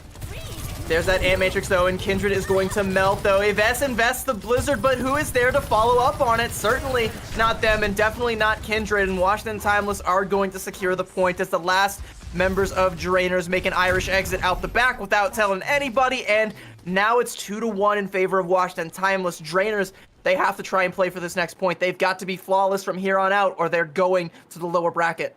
And no Blizzard now. That last second contest cost them so much. Not only the objective, not only the point going the way of Washington Timeless, and now has them on map and series point, but that big AoE ultimate that could have frozen everyone up, that could have stopped Washington Timeless in their tracks, is no longer available. They do have some abilities to work with, some ultimates to work with, but I feel like the May Blizzard would have been the big one, and they have to force out the Immortality Field to stay alive through that artillery strike. KJ gonna go ahead and pop that overclock, and without the Ant Matrix to stifle any sort of aggression, and without the May Wall to cut off any of the angles, Washington Timeless just have to back up. But the grenade from Snozzler cleans her up, and suddenly you don't gotta play those angles anymore. You can take them. Washington Timeless with the speed boost are gonna go super aggressive here. The damage coming out, Kindred can't safely have her shield up, but the pin onto Chloe is saved by the Immortality Field. The shatter, the Immortality Field is down. The shatter is good, but is the damage there? Yes, it is. Sniper will fall, but Yves slips off the point. I'm not sure what happened there. Chloe gonna clap back with the Blizzard, and Washington Timeless are coming out ahead. They do come out ahead at the very end of it, but the good news for Drainers, and what is now become a very dire situation, is that they got the first capture. They got 52%. They forced out a lot of ultimates from Washington Timeless, but they also had to use a lot of their own. They're gonna have to take a dry fight here. They have to build up ultimates. If they can win this one out, that's huge. If they can win this fight, they're in a great position to at least win this point. But they only really have room to lose one fight here before it is really done and dusted. It's a great wall from Evest. It's actually going to force out the Gravitic Flux from Sniper just so they can live. The Immortality Field is good from Zepturn, but the damage is coming through, and Kindred can't sustain through it. There's just not enough. Wicca trying to go for a miracle play onto Z-Man. Snozzler has fallen, but Haley is going to punish Wicca's aggression. Boops are right off the map, and suddenly it's looking real dicey for Drainers. Invest the Blizzard. They take down Sniper. Wait, there might actually be something here. Haley takes down KJ, though. It still looks like it's in favor of Washington Timeless. Haley with the sound barrier, and suddenly there doesn't seem to be a whole lot going in the way of Drainers, but Kindred is back, swinging the hammer. The artillery strike comes out, and it's just blocked. Kindred puts the umbrella up and shelters everybody from the rain. Drainers find the flip. Sniper is back on the Doomfist, and somehow Drainers are still in control. Chloe gets the kill and was at 1 health. They get the ice block to get healed back up. Sniper on the Doomfist. This is crazy, CB, and they're gonna get Kindred. Oh no, Kindred falls. There's the wall from Chloe. She's got the Blizzard if she needs it. Drainers, they have to try and play into this somehow, but they don't have a tank. They only have a sound barrier, and it only catches Wicca and Zepturn. There's the Blizzard onto the point. Zepturn finds Snozzler. Washington Timeless are wounded, but they are not broken as they're going to face down Yves with another wall and an icicle to the dome. Wicca is forced to evict the point. She's gonna go back in for another touch, but Haley boops her away, and despite the scrappiest fight of all time, Washington remain flawless. Drainers get drained. It's 3-0 for Washington Timeless, and Drainers are going to the lower bracket. What a final point there. Drainers made them work for it, though. That was, again, like, there's really only one time where it felt like they really got outclassed, and that was going to be that last submap of Antarctic Peninsula on Labs. Every other submap, map, whatever you want to call it, every other fight, engagement, it was scrappy. It was all over the place. But was it fun to watch? Yes, it was. It went down to the very last moment. I still can't believe that Bun was able to survive throughout all of that and then get the Blizzard. Some heroic plays from members of both sides. But the biggest thing at the end of the day is that Washington Timeless, they can take some hits. They might get hurt a little bit, but they still do not bleed. A 3-0, a continuation of this flawless run from the team that has to be considered the favorites of the Toronto Defiant. Rise together, minor 3 for calling all heroes of how they've played. If Drainers can't even take a map off of Washington Timeless at this point, who can? Because there are only so many other options that we've seen. We've seen Valiant Guardians step up and get stepped on. We've now seen Drainers step up and get stepped on. Who is left? Who can topple these tyrants? I still have faith that Drainers have the potential to, but it just feels like Washington Timeless are too calm under pressure. Drainers are great at applying pressure, but I mean, Washington Timeless, every time it seemed like Drainers had the advantage, every time it seemed like they were on the precipice of a miracle, Washington Timeless found a way to snuff it out through their own ult usage. I gotta shout out Haley again for her sound barriers, her clutch factor, and Z-Man with these immortality fields, like that one you saw right there, saving Chloe's life. And Chloe with the ice walls, it's been the story of just about every Washington Timeless map, is that her ice walls have been everything, the deciding factor in so many fights that frankly Washington Timeless have no business winning. But with one simple cooldown, one simple isolation, pun intended, isolation, you get it, they're able to overcome. And that's taking nothing away, of course, from Snozzler, who has been phenomenal on the Bastion. When you can't get the angle on them, they've got one on you. They've got the damage. They've got everything they need to push forward in this upper bracket. It seems all but destined that Washington Timeless are going to be in grand finals at this point. Yeah, I mean, they're at least in winners finals, so they're only one step away from that grand finals. And I want to go back to those Snozzler stats for a second. I think they really show that the damage put out by the Bastion is just so difficult to compete with. We saw so many times where Drainers, it looks like they had the edge, it looks like they had the advantage, they played aggressively. I'm thinking about the fight after point 2 that they won, and that fight on third point where they went in with the numbers advantage, and they just got either out-ulted, out-rotated, or just Snozzler comes in and just rains down bullets from above, causes so much damage that they can't be overhealed. And Kindred, unfortunately, just a bit too far forward. They cannot be healed up. She cannot be saved in those instances. And those big overcommitments where it feels like they should win it and they don't, were big game changers. It just led to Draenors ending up losing those fights and then losing the series overall. And we talked about all the compositions that Draenors excel at, and they're very flexible, but also a little bit one note in that everything they want to do is run at you, be aggressive, get in your face, brawl, have Kindred either hit you with the big shotguns and the axe swings or with the big hammer swings on the big German hammerman. But no matter what, Washington Timeless know how to control the tempo, stay calm under pressure, and not let that pressure break them. They bend, but they do not break. They have yet to break. They've yet to even crack under any amount of pressure. They have still not given up a map. They are still the Washington Flawless, and they may have an entire golden tournament if no one else is left to step up on them. But let's have a look at the bracket and see who's left. Valiant Guardians took a 3-0 over Vancouver Titans Blue. We saw this in Swiss. We might be seeing it again. But it could be another rematch, but it's not really a rematch. It could be a change of pace because, again, Valiant Guardians, as I mentioned at the beginning of the show, did not have their starting lineup for support last week. They struggled a lot on that first day of Swiss. They were able to clutch out on the second day. This is a whole new Valiant Guardians. This is the Valiant Guardians that we expected to compete with Washington Timeless. These are the two top teams that were in the last minor, that were in the grand finals and the upper bracket finals last time around. So it seems like one way or another, we are destined for them to play each other once more. Yeah, and there's still a lot that has yet to shake out. Fable and Bearclaw Gaming are still going at it. GRE Nightmare still clinging on for dear life. We'll see who ends up advancing in the lower bracket and who ends up going home. But, we got to talk a little bit about that matchup that we might be seeing going forward, that Washington Timeless versus Valiant Guardians. Because, again, we saw that one before, and it was close, about as close as this one feels. I'm saying that Draenors and Valiant Guardians and Washington Timeless, that's like the triad. That's your top three of favorites. But Washington Timeless has firmly put themselves a tier above both of them.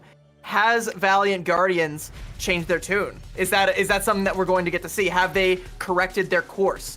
And as far as the lower bracket goes, I still want to follow that Fable storyline as well. There's so many moving parts to this tournament. I love this bracket so much. I had to nerd out about that for a second because there's so many narratives.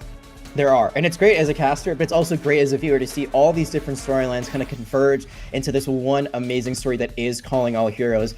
I think one thing we got to mention is the last team to beat Washington Timeless in Calling All Heroes play was Valiant Guardians in that upper bracket for the Washington Justice Minor a while ago. They knocked Washington Timeless to the lower bracket, but then Washington Timeless was able to get revenge, win their own event that's put on by their parent organization in a 3-2 showdown that went all 5 maps. So, these two teams, when they go at it, it feels like it's always going to be a barn burner. Again, they did play already in Swiss, but I don't think that was the full story. That wasn't the full experience we're going to get here in the upper bracket finals.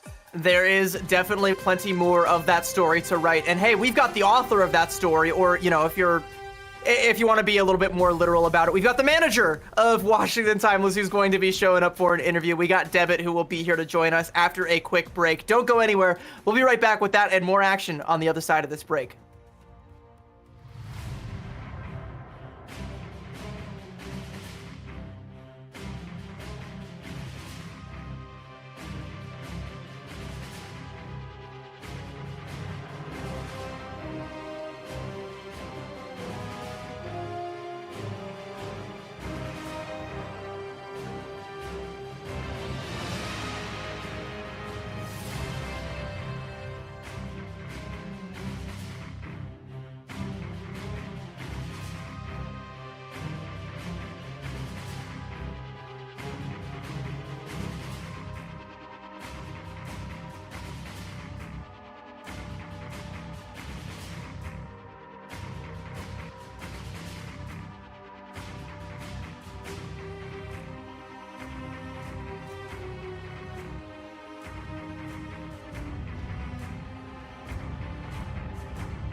Welcome back, everybody. If you're just joining us, the Washington Timeless, sometimes known in some circles as the Washington Flawless, have dispatched Drainers quite swiftly with another 3-0, still not dropping a map, and we've got Debit, their manager, here for an interview. Debit, how are you doing?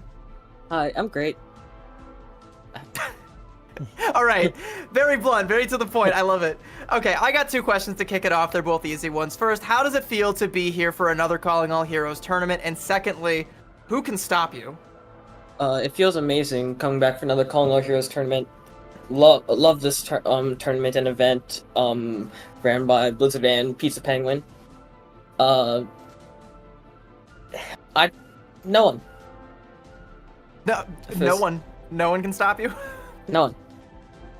I love the confidence. I gotta say, yeah. I mean, no one has stopped you so far. So why would you feel any different about anything upcoming? I gotta ask though. You have a rematch coming up in just a few moments with the Valiant Guardians. You've played them a bunch recently. The Washington Justice Minor. You've even played them here in the Swiss stage. However, that Swiss stage matchup a little bit different a lineup than what I think they would like to put as their starting lineup. Do you think that will at all affect today's results? Do you think this rematch will go a bit differently, or do you think it'll be the same as how it was before?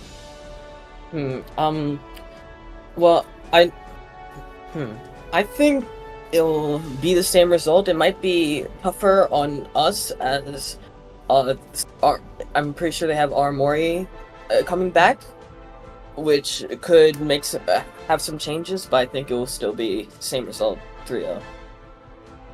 I mean, at this point, like a 3-0 feels like it's all but destined. I do also kind of want to ask you a couple things. You are listed as the manager for a couple of other teams as well. So how does it feel like having to juggle all of that and like work for all of these teams and try and bring forth the best talent that we have to offer on not only potentially the favorites, but some of the other underdog teams that we've looked at throughout the series? I mean, it's hard work, but it's fun. I really enjoy what I'm able to do, and I also enjoy giving players more opportunities. Like Bear Claw Gaming, for example, that team was just made spontaneously 3 hours before roster lock for my friends who really wanted to play. So it really feels nice to also give those players an opportunity when they didn't have any team to play in this COS season with. I mean, you crafted another playoff team with only 3 hours. That's kind of impressive. Like, as a manager, you kind of have to take that as a dub. But, I mean, thank you so much for joining us and giving us a little bit of insight. And I like the confidence that no one can stop you. That's going to stick with me going forward. And as we follow you through the playoff bracket, I'm sure that is going to be the story. But that's going to be it for the interview. Debit, do you have anything else that you want to say or any shout-outs you want to give before we send you off? I would like to shout out my entire team, my fellow staff team, Cointree, Lily, my assistant manager, Azure, SNR for coaching us throughout this tournament, our number 1 fan, Shark Candy, and that's all. All right, well, thank you very much for joining us, Debit. That's going to be it for the interview there. Again, Washington Timeless, they look so very dominant, and it seems that path of destruction, that dominance is going to continue all the way through the upper bracket, marching and punching their ticket all the way to grand finals. They still have a couple of mountains to climb, but not ones that they have not already treaded before. Chat, I do have one other thing that I want to say. Debit leaving now just in time. Group meowing session is going to start right now. Echo has shown up for it, so if you could all join us in meowing in the chat for me, that would be just very, very lovely, very on spirit of you. And while you're all meowing for us and joining in on this session, we're going to throw it to a quick break, and we'll be right back with our next matchup. Don't go anywhere.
Good meowing, everybody. How are you guys all doing? Welcome back to Calling All Heroes Rise Together Minor 3, hosted by Toronto Defiant. We have got our last match of the day up on the chopping block, and it is going to be a big one. We got Washington Timeless versus Valiant Guardians, two teams that have historically gone blow for blow with one another, but we saw them play in Swiss rounds. Valiant Guardians got blown over. Will there be any blowback for Washington Timeless, or will they still be the Washington Flawless?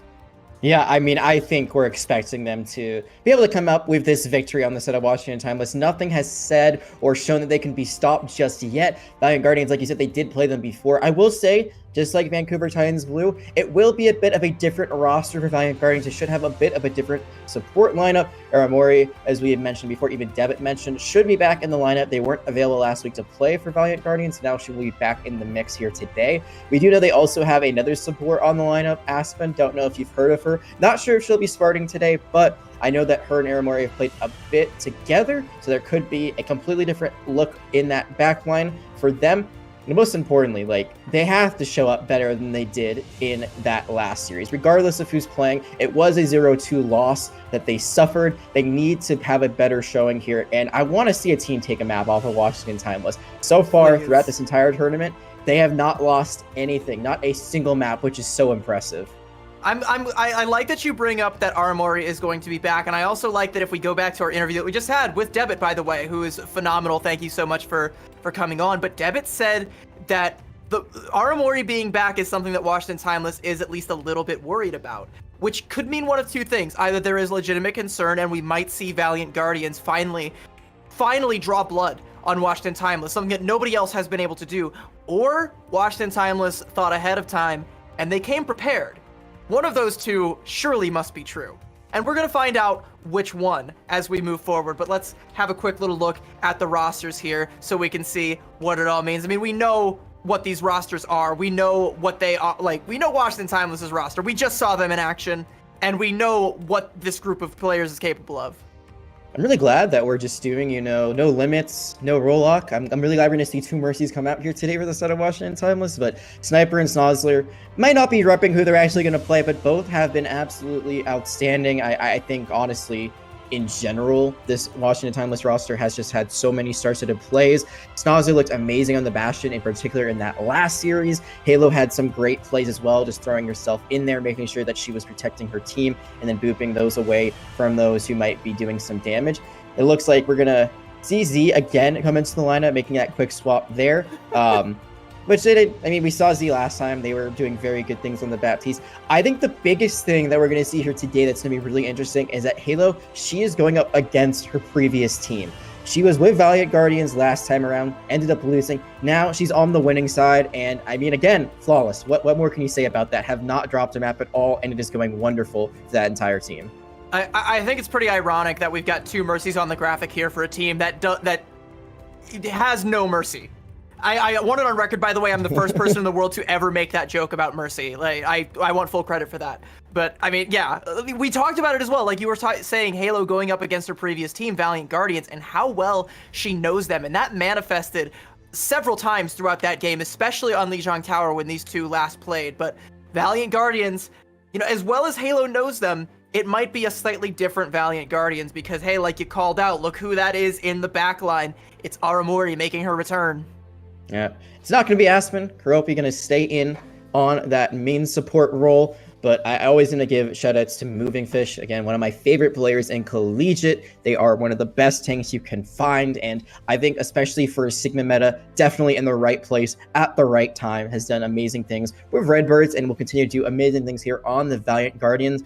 And then Whis, again, this DPS hit scan phenomenon. I think one of the biggest matchups is going to be Whis versus Snozzler today. I mean, absolutely. I mean, Wisps and Snozzler, depending on who ends up being the Bastion player, if they do try to play Bastion, because we've seen some, other looks from Valiant Guardians coming out, especially on Control. We saw, the Pharmacy with, the Doomfist coming out from this roster before. So that's going to be something that might be very interesting. But, like you said, Wisps and Snozzler, who is going to be getting the better of that exchange? Snozzler has looked phenomenal on the Bastion, especially today. They seem a pretty insurmountable task for any DPS player to go blow for blow with, but We'll see if Valiant Guardians have what it takes. I am interested in the sniper versus moving fish back and forth because, again, all of the tanks in Calling All Heroes are so sick. I can't stress that enough. Somehow we just have some of the most phenomenal tank players that the scene has to offer, all on display right here. And going back and forth it's been phenomenal. We've seen what Sniper is capable of. We've seen last weekend what Moving Fish is capable of, but can they one-up that, step up, and surpass Sniper in this exchange? We will have to see. Control is going to be where we kick things off, and I don't know if we have the map choice yet for them, but, I mean, let's, just going on past history, Lijiang Tower, right? That was pretty close when these two teams went at it.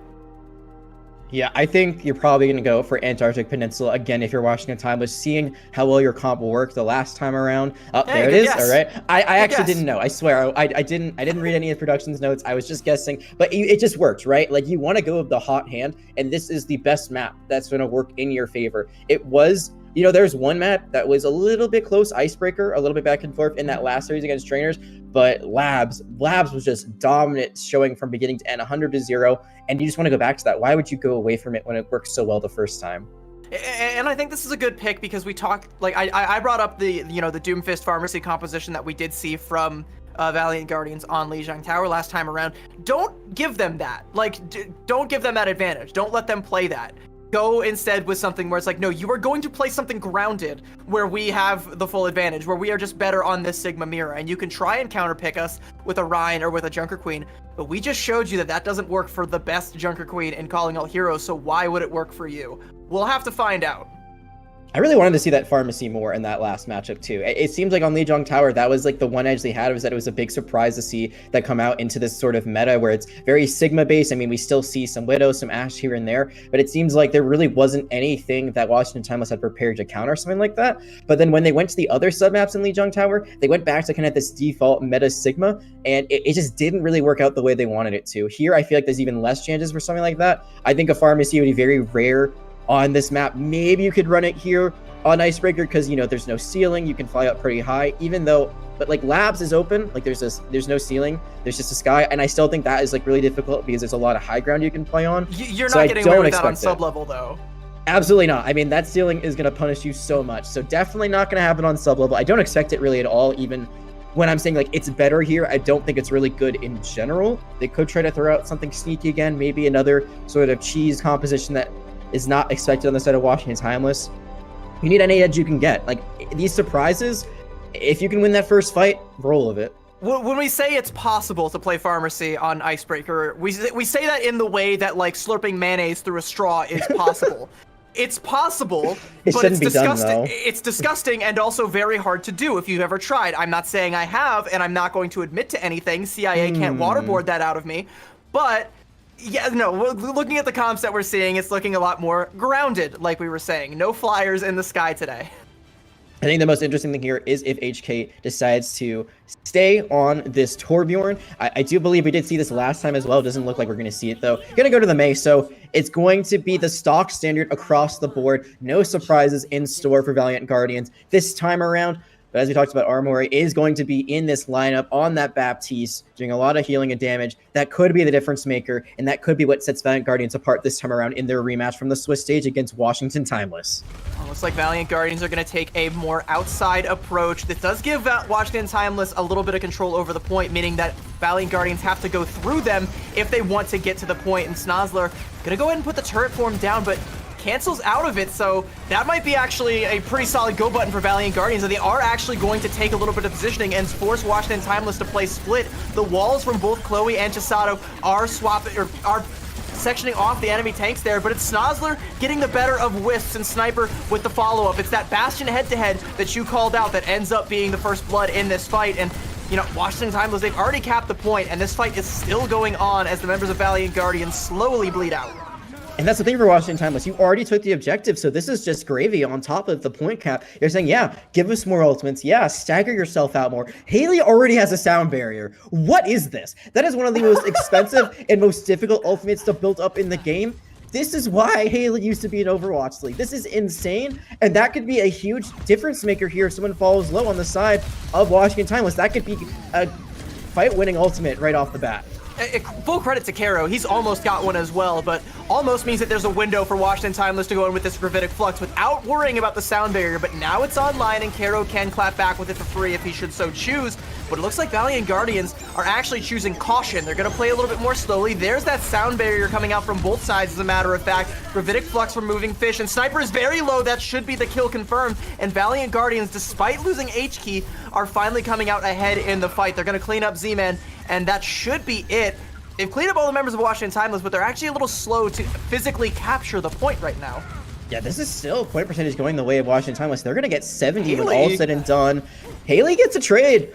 So that's enough force, I believe. Arrow probably to go back, which means that Valiant Guardians isn't going to be at full strength when this fight starts off. They do have the one ult advantage. Everything else was used by Timeless in that lost fight. But they have the numbers. They could try to run into this quickly, maybe take that fight early. And Whips, like that one ultimate they have online, falling very low. So they've got to be very careful right now because they have the only ultimate on the board. And that one ultimate is Artillery Strike, not typically a fight winner. It's usually used just to force out Immortality Field. Looks like that's what's going to happen here. Immortality Field. Actually, I don't even know if it got that much, so it just kind of bought a little bit of space for Valiant Guardians. Moving Fish gets very, very low there off the Accretion Stun from Sniper, and H-Key forced to go into the Ice Block a little bit early. I think she might be considering popping that Blizzard, but nobody is hanging around to fall victim to it. So, I mean, Valiant Guardians still holding on, but their health bars get low, and Sniper gonna make them all the lower with that Gravitic Flux, slamming Moving Fish down. H-Key does pop the Blizzard, and this is actually pretty smart. They're gonna take down Sniper, and I mean, yeah, the trades right now favoring Valiant Guardians, but they step off the point. Washington Timeless finding the flip. Snozzler puts the turret for him down, does die for it, but the fact that Washington Timeless found the flip means that this fight can keep being scrappy, and it's going to favor Washington Timeless. Wisp with the grenade to take down Z-Man, but is going to fall for it. And as the dust settles, Washington Timeless are pushing this into one fight territory. Valiant Guardians back at full strength. A nice wall there from Chloe, and a temporary armistice, albeit very temporary. Blizzard almost ready to go. There's going to be the Artillery Strike right away. They're going to throw it down, try to force out this lamp, this Immortality Field, but it's not going to be done. It's actually going to get the elimination! Oh, that is catastrophic. That means you only have the Lucio healing, and that is not going to be enough, especially when the other team's got overhealth. The beat from Haley is going to be the drum that Washington Timeless march to. The battle drums as they charge forward, take the point, and a little bit of a misstep there for Valiant Guardians to flip it at all. If they hadn't given it up in the previous fight, you got to imagine they would have had at least one more chance to recontest, but that just got stolen right out from under them. Not as dominant as Washington Timeless had on their last go-around tier on stream for Labs, but still a map win, a round win, excuse me, nonetheless. The big thing that I've noticed is it seems like Washington Timeless forced their opponents into this very scrappy style of fighting where it's all over the place, and that's where they thrive. That we saw it in their series against Trainers, we're seeing it here against Valiant Guardians, where they are forcing their opponents to use ultimates in fights they don't really want to. They're splitting them up. It's all over the place, but Washington Timeless, they are the ones thriving in the chaos regardless. They are consistently coming out on top of these crazy engagements, and now they are just one round away from taking this map once more.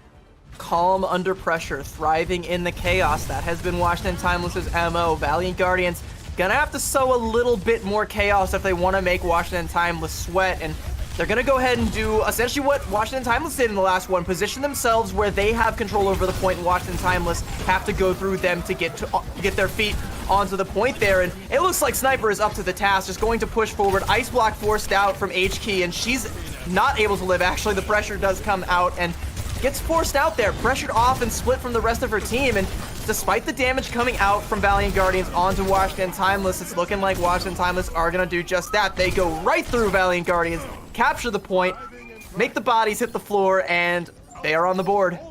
Another point capture before the fight is finally finished. It's not as big of a stagger this time, but it's still a late kill nonetheless. Airmore is just finally coming up now from spawn.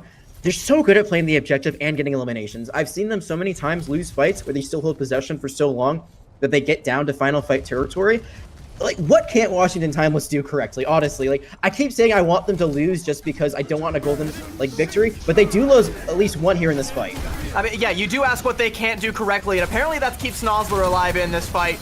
Sniper gonna go ahead and try and stifle the pressure here. The wall comes out from Aramori, but it's a little bit crooked. I think they want to try and take angles on both sides here, and they do have Sniper split off. We'll see if they're able to punish that. It looks like they are going to, but Chloe tosses in the Blizzard, but I think it got cut up by the wall there. It's not going to be enough. Despite that, Sniper's still alive. Gravitic Flux comes out from Moving Fish. An accretion onto Whips is going to force Karo's sound barrier out, and Valiant Guardians do flip the point as Washington Timeless, they fall back, and again, a very temporary armistice.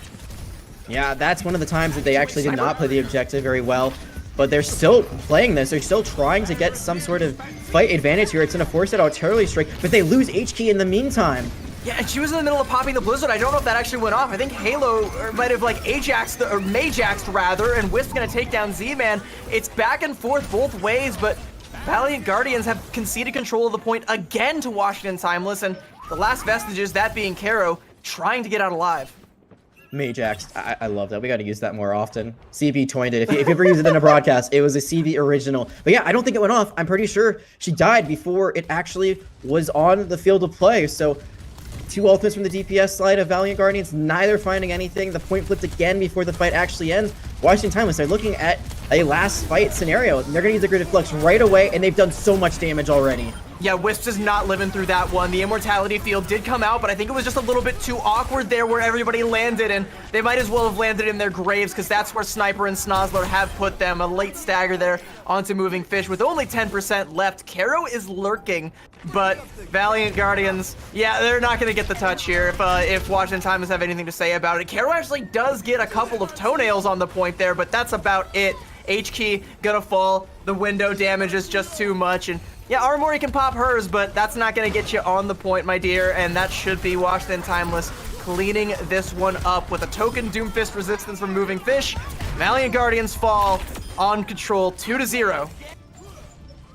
What a showing. It's not 100-0 like we saw last time, but still just absolute dominance, especially here on Icebreaker. Besides giving up the point when the fight wasn't over, they did everything correct. In fact, that actually might have been the right call. They forced out some ultimates during that fight from the opposing side. They get positioning once again, and then they ended up still winning that engagement when all was said and done.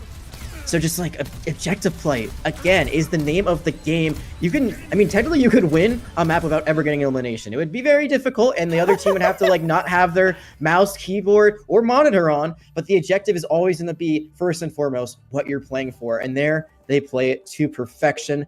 Starting off just like they did on the last time they played Antarctic Peninsula. It's a 2-0 win. I would love to see a team win a control point with the pacifist run, but Washington Timeless are definitely not pacifists. They, like you said, they thrive in the chaos. They create a war zone around them, and they control the tempo. They are the harbingers of destruction. No matter what chaos you try to bring, be it some errant blizzards coming out from H-Key, some big slams that may have come out from Moving Fish, and even the difference maker Aramori that we talked about wasn't enough to slow down Washington Timeless. They still hold on to that flawless record, still have not dropped a map, but the ball is no longer in their court, as now Valiant Guardians, having dropped this map, loser's map pick, they get to choose where we go for hybrid next.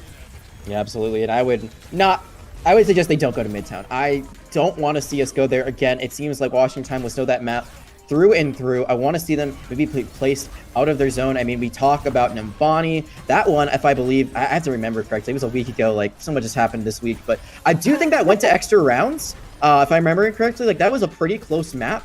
And I think it came down to just at the end of the day, Washington Timeless played it a little bit better. And if I'm wrong, I mean, you can flame me chat for that. Go watch the VOD. You can see it yourself. But that's where they went last time. It was a Washington Justice win. So, or Washington Timeless, not Washington Justice. So, I mean, maybe you go to the last map in the pool that you and I have not seen at all yet. Maybe, but I mean, you know, we are at least again guaranteed to get a little bit of flashpoint here, but Sniper, I mean, right now, okay, the meta seems to be trending mostly towards Sigma across all of competitive Overwatch, from tier 1 all the way down to like the lowest vestiges of it. Everybody sees what Florida Mayhem did in the grand finals, and that means right here for Calling All Heroes, you're gonna have some of the best Sigmas in the game, like Sniper, getting the better of their opponents time and time again. And you can see that in the stats here. Only 2 deaths the whole time. That's kind of crazy for a tank. It does mean that your healers are doing a lot of work. And there were even some times where it looked like Sniper was out of position and Valiant Guardians wanted to go for the punish, but Halo was there, Z-Man was there, Immortality Fields, all of the healing. Sniper never thoroughly got punished for that play. And when you can't punish the enemy Sigma, and the enemy Sigma is as good as Sniper, you're as good as dead. And I think it's important to note also, this is on the previous patch. This is not on the Sombra rework patch. This is not with the Samoa patch that just dropped a few days ago. So, I mean, you see what happened before. You saw that it worked last week when you ran it yourself. So you're just going to keep running the same thing over and over again. I mean, we've seen a few variations. We saw in the last series that they can swap things up with the DPS lineup. We saw the Bun Widowmaker, which was a treat to say the least. But the Sigma Sniper has always been that stalwart front line that they need. And again, like when you see how their supports are playing, how could you play anything else? Because as we saw, Sniper died only twice. That is incredible for a meta where Bastion is just mowing you down. I mean, so both of these tank players, by the way, Sniper and Moving Fish, historically on some of their contenders and collegiate and various teams throughout the scenes that they've been on, they have been the off-tank player, which previously in dive metas meant you come in on Circuit Royale to play Sigma. So it's like their signature hero for both of them. Moving Fish is showing a little bit more diversity, but Sniper is just showing more dominance when it comes to Sigma, and I think that is one of the many reasons that Washington Timeless have been so successful thus far. I mean, we can point out any member of their team. We keep pointing out Bun, we keep pointing out Halo.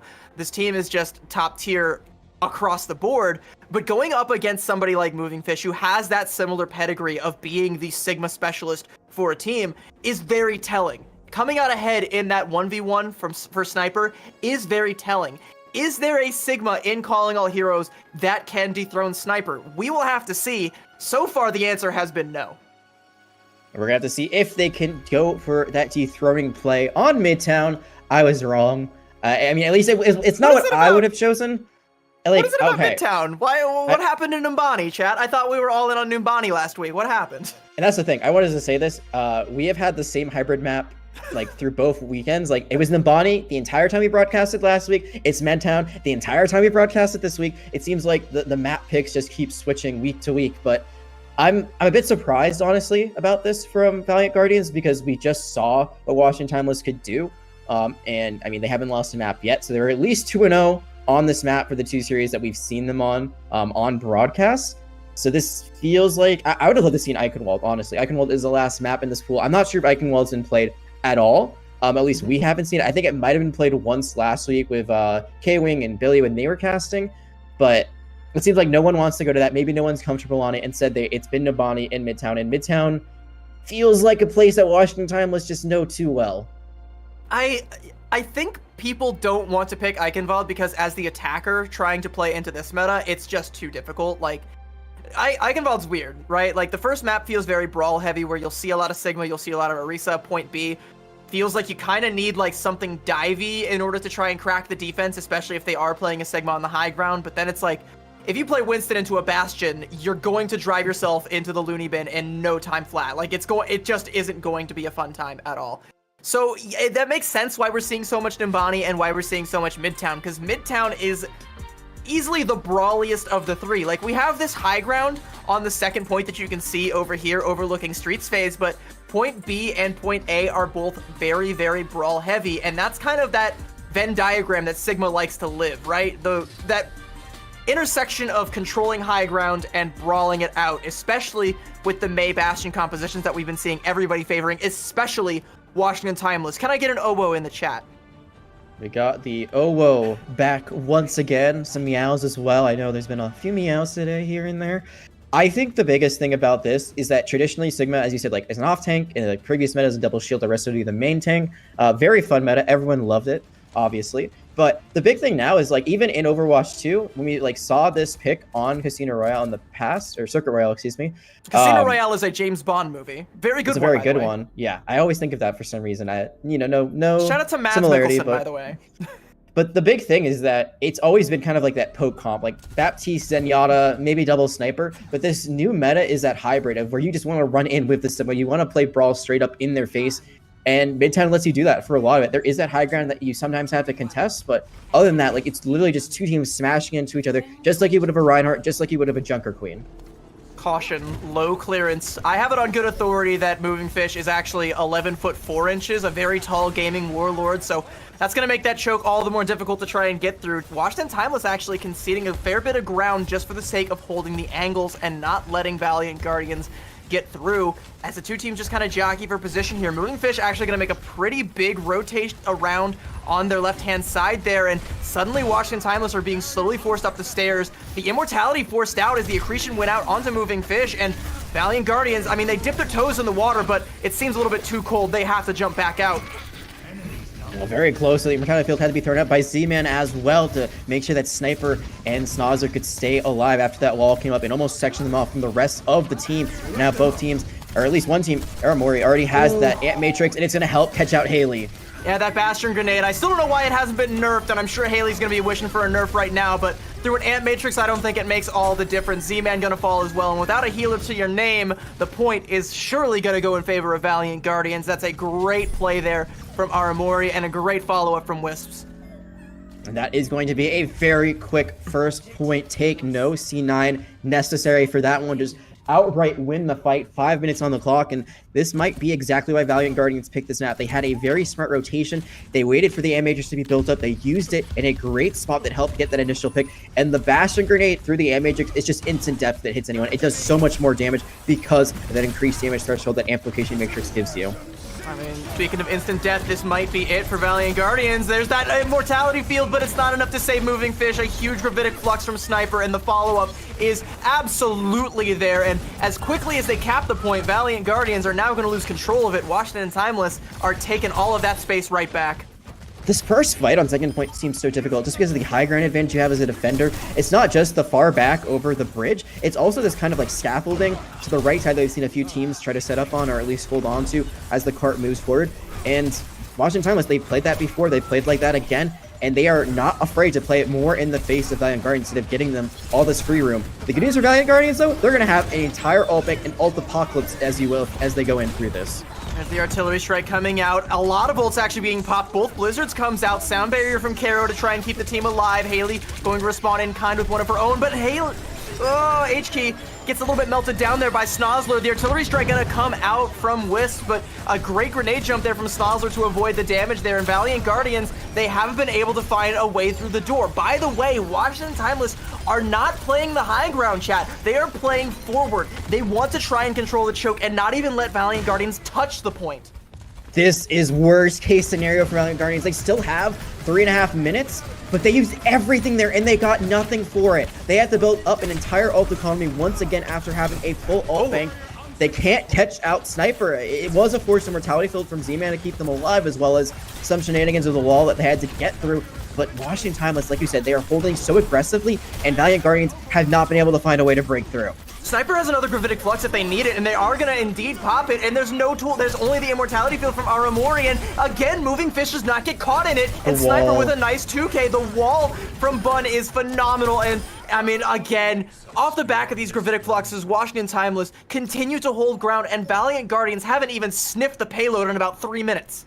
The wall from Bun again. These are just insane. There, it cuts off the line of sight of the Immortality Field. There's no chance for Moving Fish to survive through all of that damage, and the rest of the team isn't there to break the wall in time. Just amazing team play from Washington Timeless. They are going to get pressured out just a little bit. It's a split approach this time for Valiant Guardians, and at least finally they're able to touch the cart once more, but can they do anything more than that?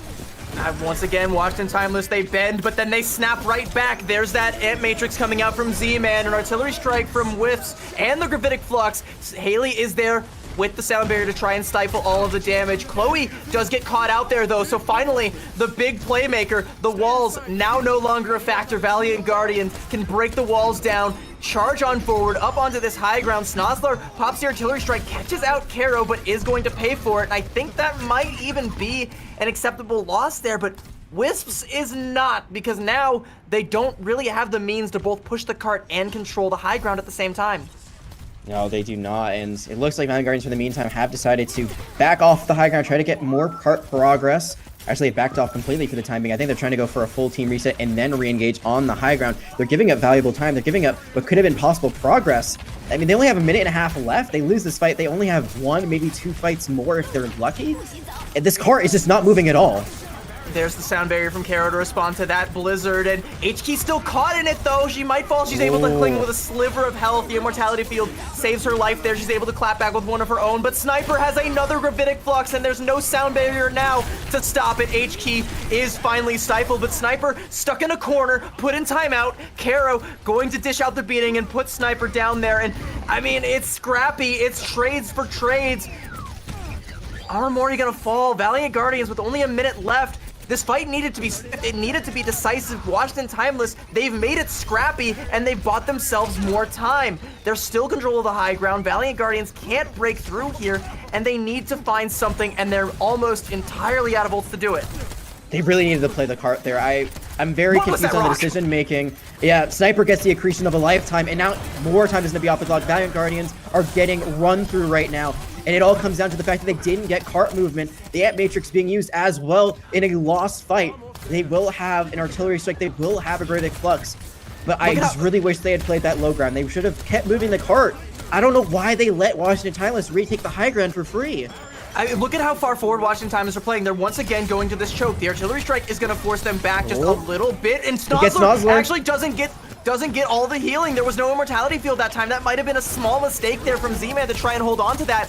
Sound barrier comes out from Haley, and it's forced out, but the Ant Matrix melts down Moving Fish, and it looks like it's going to be all Washington Timeless yet again, despite the heroic play there, despite that artillery strike from Wisp. Karo with a little bit of a sound barrier to try and keep himself alive, but it's not going to be enough. It's all for naught. The cart will stop underneath the overpass. Washington Timeless with a beautiful point B hold. They are so dominant and so in control all of the time. They are down, but they are never out. 4v5, it doesn't even matter. Just use both support ultimates to sustain, to get more damage done, and just wipe Moving Fish off the face of the earth there. Even with their grasp out, just could not get the job done there. And it's so unfortunate for Valiant Guardians because I really think there was an opportunity for them to get more progress. I harped on it before. I'm going to harp on it once more here. I just feel like positionally wise, they misplayed one of those last fights when they had a minute and a half left. I understand that they were down members, so they were trying to get that full team recontest. But once they got that recontest, you got to play the cart. You got to keep getting that progress. The high ground doesn't matter if you're already underneath where it is. They had the tunnel. They were in the middle of it, and they never got to move past where the cart finally is, where you could see where it was just a few moments ago. That was where it stopped when they went for the regroup. And Washington Timeless, once they got that high ground, they never gave it up. They were given a gift, and it was the gift that kept on giving in those last few fights. I mean, speaking of gifts, it feels like Sniper is getting gifts from the heavens with all of these gravitic fluxes, but that's not actually the case. It's because they're putting out so much damage, and of course, Z-Man and Haley are doing so much healing to keep that aggression up so Sniper can build the gravitic fluxes. All the healing means more sound barriers, means more amplification matrices, and every time Sniper pops a gravitic flux, somebody dies because the DPS are playing around that ultimate ability so well. Washington Timeless feel like pieces of a puzzle playing around each other so well. They are one cohesive picture, and Valiant Guardians have yet to find a way to break it up. They have yet to find a way in. They have found ways to make them bleed just a little bit and to take a little bit of space, but it hasn't been enough to take the entirety of the point, and now they have to full hold here at the choke, and it looks like they're off to a pretty solid start there, but the wall from Chloe, say it with me, chat, once again, sections everybody off, and yep, Wisps is going to fall. Snozzler just melts down the enemy bastion, and yeah, I mean, Valiant Guardians, they've already crumbled. Washington Timeless are already on the point, and Guardians have no say in the matter. They're chasing for these eliminations. They do not want this recontest to come out at all. A nice ice block to keep them alive. It doesn't look like they'll get that kill. They do! Snozzler with the grenade from downtown, and the follow-up onto Kiro. They are going for the spawn camp right now. That objective, it's gonna take a while as Haley's just gonna, play some tunes. Gonna DJ right now on the Lucio. So it's gonna take a bit to get that point, a little bit slower than it would be if they were on it, but the positioning that Washington Timeless are getting right now, this is incredible. They are not letting this pressure down. They're continuously pushing into Valiant Guardians, and Guardians, they are faltering, but they do get Chloe. Yeah, Chloe went a little bit too aggressive there and got caught out, and this is great for Valiant Guardians because it means that they can try and control this high ground, and they do just that. They take down Z-Man, but 5 minutes on the clock to try and do exactly what Valiant Guardians did, but better, is their task at hand. But this is exactly where Valiant Guardians themselves got stopped, right? This is, especially winning that first fight, I like the idea from Timeless. They're trying to take that aggressive positioning, but Chloe just got pincered. The rest of Valiant Guardians says, hey, there's a Mei here. Let's just swarm her, take her down, and that's exactly what they did. They're now going to hold the same positioning that Timeless did themselves, and they have the ultimate advantage. There was already an Ant Matrix that was used early on in that lost fight that won't be online for just a little bit. So Valiant Guardians, knowing they have that ult advantage, they are going to play much more aggressively, and they might actually catch up Z-Man. Oh, they absolutely are. The Immortality Field, though, might be enough to keep Z-Man alive. It is not. HK is there with the follow-up, and here comes Whiffs with that Ant Matrix assist there to pump out all of the damage, and it seems like Valiant Guardians, despite having to invest that sound barrier to keep everybody alive through the artillery strike, are going to sustain here. And I thought for sure that it was going to be the Gravitic Flux that came out from Moving Fish, because they had it early, but they didn't even need to. They just caught Z-Man out. This might be the stagger Sniper, of a lifetime. where are you going? Yeah, Sniper's all the way behind them. I mean, the rest of the team is cut off. They could just run in. They're going to run in with the Blizzard. Doesn't find anything just yet, but there it goes, Chloe. Well, this is... I mean, they get the trade, I guess, but Sniper's still not anywhere near the team. I mean, Sniper has now found themselves into a duel with Karo, but everyone else now knows Sniper's whereabouts, and they're going to do a lot about it. Hello? What, a Gravitic Flux gets canceled by the accretion there. I don't know about that play there, Sniper, but... I mean, the rest of the team is there. They're able to stay alive. They're going to take down HK How do they win Karo. this? How? What? There is no shot. Washington Timeless win this fight. What? Are you kidding me? They can't keep getting away with it, CB. How did they keep doing this every single freaking time? They should not win these. They're at such big number disadvantages, and Sniper should have not been able to live that long. They are just left alone. Valiant Guardians don't think that it's an issue, that there's a Sigma behind them, and they win that one out. The cart, it's still moving. They might just get the capture. Yeah, someone has to try and touch. That's a great artillery strike to take down Chloe. The cart, okay, Moving Fish is down there. They have their Gravitic Flux, but once again, looks like they're not going to need it, but I'm starting to get concerned with how long Moving Fish has held on to this Gravitic Flux. I feel like, you know, there's been opportunities to try and use it to win out fights there, but still holding on to it. Haley can just hold on to the sound barrier until they pop it. Exactly. So there is still a counter for this Gravitic Flux, but there might not be one for this Blizzard that HK is not too far away from. If they use the Gravitic Flux as a way to get out the sound barrier early on and then use the Blizzard as a follow-up, it could work wonders. And this time bank is being whittled bit by bit. There's only 2.5 minutes. Remember, I mean, Washington Timeless had 5 minutes when this all started, and they are struggling just as much as Valiant Guardians did on their own attack. Snozzler almost gets caught out there, but is able to stay alive. The healers from Washington Timeless are working overtime. Someone needs to pay them extra for all the work they're doing to keep Sniper and the rest of the gang from feeding. But I mean, it's more of a feeding frenzy. They are feasting right now, and they are pushing that cart again. Valiant Guardians are forced to drop off the high ground. There is that Gravitic Flux with the sound barrier, and there's the Blizzard to try and follow it up, and it actually freezes Sniper out of their Gravitic Flux, and this should be Valiant Guardians with the dub on this fight. They're able to hold on just a little bit longer. It went exactly how I thought it would. You use the Blizzard at the end. Chloe's gonna use their own Blizzard. A few members are weak, but the Immortality Field... The shield too. Fish. Oh, this is not looking good for Washington Timeless. We've talked about how good they are in these clutch, scrappy scenarios, but they're 2 ultimates down the drain, not able to find anything with them, and now they're down to a minute. That's 4 ultimates down the drain. That's 4. Yeah, this is the most desperate they've looked. This is the most, I would say, in the dirt we've seen them. This is the most likely loss they might have, but they are continuing to move this cart. And again, it's gonna have to be contested. How does Karo use this sound barrier? I mean, he's on the low ground just trying to contest right now, so here comes the artillery strike from Snozzler. Sniper takes down HK early. That is really, really bad. Karo is gonna have to be forced to make a decision here, and it's time. It's crunch time. Here comes the Blizzard, the wall to stop Wisp from pushing forward. The rest of Washington Timeless are lurking up on the ceiling, and they're going to drop down from the attic, from the top rope, on top of Wisp, who's able to stabilize and pop the artillery strike, and it's gonna pop it, rain death all over the point. Snozzler's going to fall. HK is back on the Soldier 76, and Valiant Guardians, despite all odds, are still holding strong here. They've lost Moving Fish though, so their grip is loosening. Washington Timeless, they're gonna use the Ant Matrix to pump out a little bit more damage. Karo can't poke his head out. He's just stuck in this little choke here, hoping that the passive healing is enough, and it looks like for now it is. Only 12 seconds left. Haley gonna go ahead and pop the sound barrier. Here comes a Gravitic Flux from Sniper, and there is nothing that is gonna stop all of this damage. There's nothing left in the tank for Valiant Guardians as Washington Timeless, they punch their ticket, and at the midnight hour, they are able to get that cap there. It was so close, but they go up 2-0. We're not done. We still have another map in this series. They can bend, but they don't break. Washington Timeless again in that final hour, as you said, find the ultimates they need. The Sound Barrier, the Gravitic Flux, all come out just in the nick of time. And these fights, again, they were down members when they all started, and they just keep throwing bodies at the point. They're able to swap who's on the point well enough. They have an Ant Matrix that also helps them sustain throughout all of that.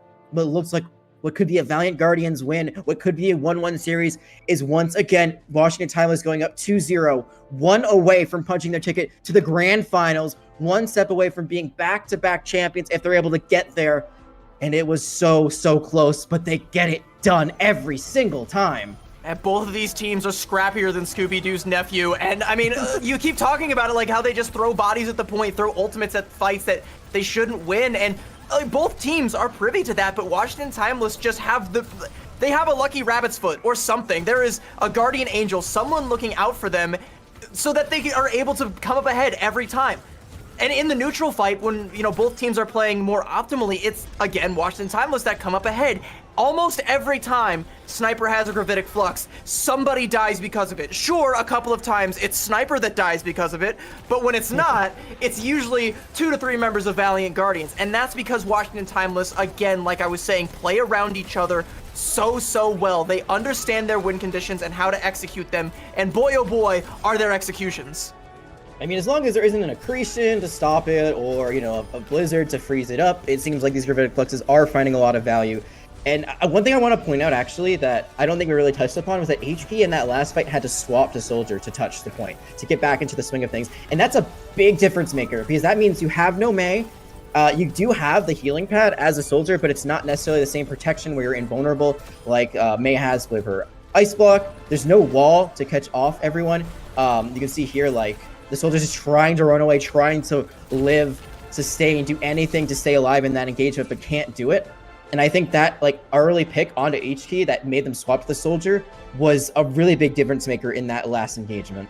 This head-to-head right now is everything. Like I said, every single tank in Calling All Heroes is absolutely sick, especially on the Sigma, and both of these players have history as Sigma specialists. I'm loving some of the micro plays I'm seeing from Moving Fish, the accretions to stun Sniper out of Gravitic Flux, the little shield there to save their frozen teammates from dying was everything. I'm loving that stuff, but it's just not enough to stop the macro play that we're seeing from Sniper and everyone who has coalesced around them to make this Sigma pick as effective as it is. Like I keep saying, whenever Sniper has a Gravitic Flux, someone dies. And you need that if you're going to be a successful team. You need to have that decisiveness, that win condition, and be able to execute it over and over again.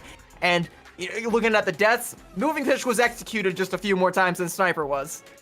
Look at the ultimates used, actually, because you had pointed out yourself that it seems like Moving Fish was holding on to these Gravitic Fluxes a lot more. Had one for like a minute and a half, something around that time bank. So like the ultimates weren't coming out as fast. Maybe trying to save it for that special occasion, maybe waiting for the Sound Barrier to already be committed so that way they can guarantee that it finds value. But I feel like Cyber was just throwing it out there. Like, you know, I have it. All right, we're opening the fight with it. We're going to see what we can get from this. And because of that, it allowed them to engage like more often. And as you can see, like the elimination's more in their favor because of that. So that's a big difference. I want to see Moving Fish be a bit more aggressive with that ultimate usage. You don't have to save it for a rainy day, because that rainy day might be coming sooner than later, because you're facing elimination to the lower bracket if you lose this next map. Well, we will have to see if that is the story we have to write today, as Washington Timeless are still flawless. It was shaky and they almost had a blemish on their record. It's now or never, right? It's either they lose this, or sorry, they get reverse swept by Valiant Guardians right now, or they go to Grand Finals, just essentially for free. Valiant Guardians have to be the ones to make them bleed, and we will see if that happens. It's still Valiant Guardians map pick. We'll be right back after a quick break, chat. Don't go anywhere.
Washington Timeless continue to bend, but they do not break. Are they unbreakable?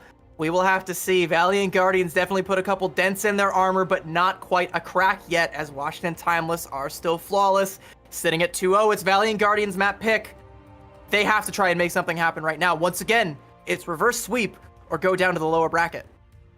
You kill like 3 members of Washington Timeless and they just say, "'Tis nothing but a flesh wound," and still win the fight every single time. You can never count them out. You can never assume that the fight is won until all 5 of those members of Washington Timeless are in spawn. And Valiant Guardians, like you said, one last shot to advance to the grand finals themselves. The good news for them, lower bracket still awaits. If they end up losing this one, they could play for getting back into the grand finals, get some revenge, get a rematch of the last minor against Washington Timeless if they lose this one here. But it is going to be Flashpoint once more. Bad news for them, there's only really 2 maps you can choose from, New Junk City or Saravasa, so not a whole lot of options. And we don't know what it is just yet, as you said.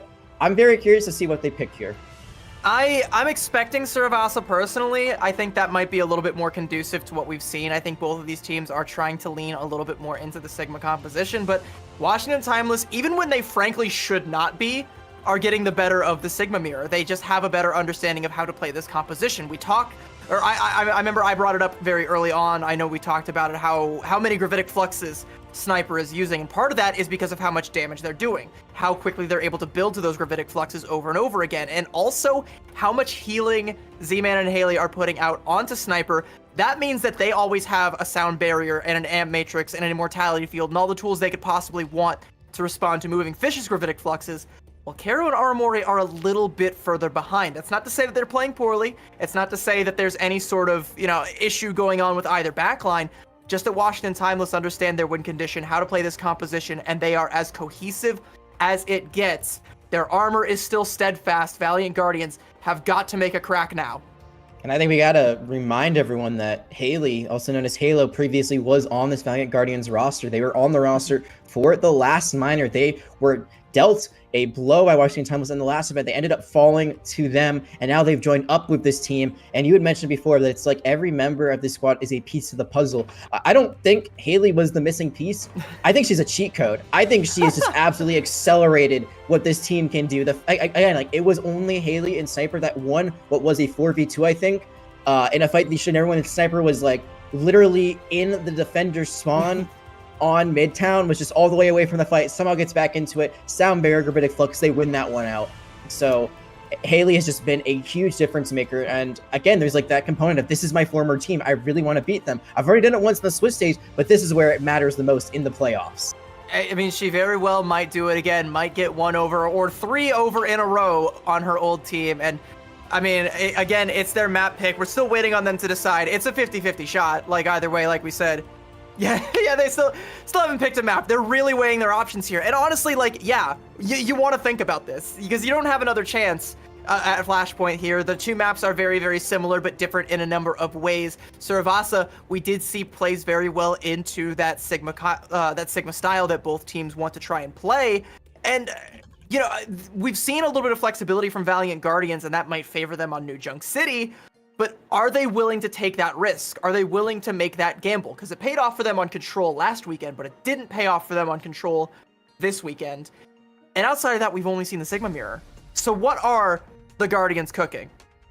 It looks like we are going to... Yeah. I was gonna say, we know now. I was going to say before that I feel like New Junk City is the riskier gamble, and it's kind of like, do you play what you think they're going to be worse at, or do you play what you think you're going to be best at? And I'm assuming when you pick Saravasa, it's what you're best at, what you think you have the best chance on, versus what you think your opponent is going to struggle on the most. So not surprising. You already listed all the reasons why it makes sense. It makes the most sense for this Sigma Mirror. We're expecting it to be the Sigma Mirror through and through. There hasn't even been like a change in the DPS. It's been basically May and Bastion the entire time, except for those emergency swaps and you're trying to touch here and there.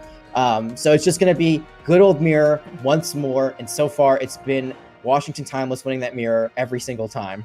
I mean, and we saw the same thing. We saw Washington Timeless beating out Drainers on this very map. And yeah, the last point was very exciting. Despite all of the various looks that Drainers came out with, we understand now fully that no matter what you throw at Washington Timeless, they have an answer for it. And that answer is just be better at this Sigma composition. That's really all it is. Yeah, just simply play better, simply win the game, and That's it. That's really all there is to it. I mean, Sniper is so good on this Sigma. Bun has been so great with all of these Mei walls that, like, do you really even want to try anything else? You have, like, someone has to make them swap off of that composition. Someone has to force them off that meta composition, and so far, no one's been able to. And we talk about, you know, again, that matchup with Drainers, and how I talked about the triad, you know, Drainers, Valiant Guardians, Washington Timeless. Those are the three favorites that I can see. If neither of them are capable of even taking a map off of Washington Timeless, who can? I don't know if anyone can right now. That's the honest truth. And I think also if you're Washington Timeless, you're looking at this and you're like, this is exactly what we want. This is the exact same 3 maps we literally just beat Drainers on. And again, like 2 of those picks were Drainers, the last 2, Midtown and Surabasa. Valiant Guardians have fallen into the exact same trap. Now, we did see Drainers run a very different composition. They were running the Junker Queen, they were running the Rhine. But regardless of the result, it's been the same old, same old. I do see HG going for this Symmetra early on. This might just be to teleport out of spawn. It might be that they try to set up the point on this. They might try to use those turrets to force some fights, but no, that's stop. It's going to be the Genji, actually. So finally, a little bit of variety. No Mei for HG. We'll see if this can be the difference maker, maybe what gives them the edge to finally take a map away from Washington Timeless. You have to hope, right? I mean, like, Valiant Guardians, they're already going to try and take control over the point. This should give HK a good opportunity to hit a big dash and when she sees the opportunity as they come through the choke here.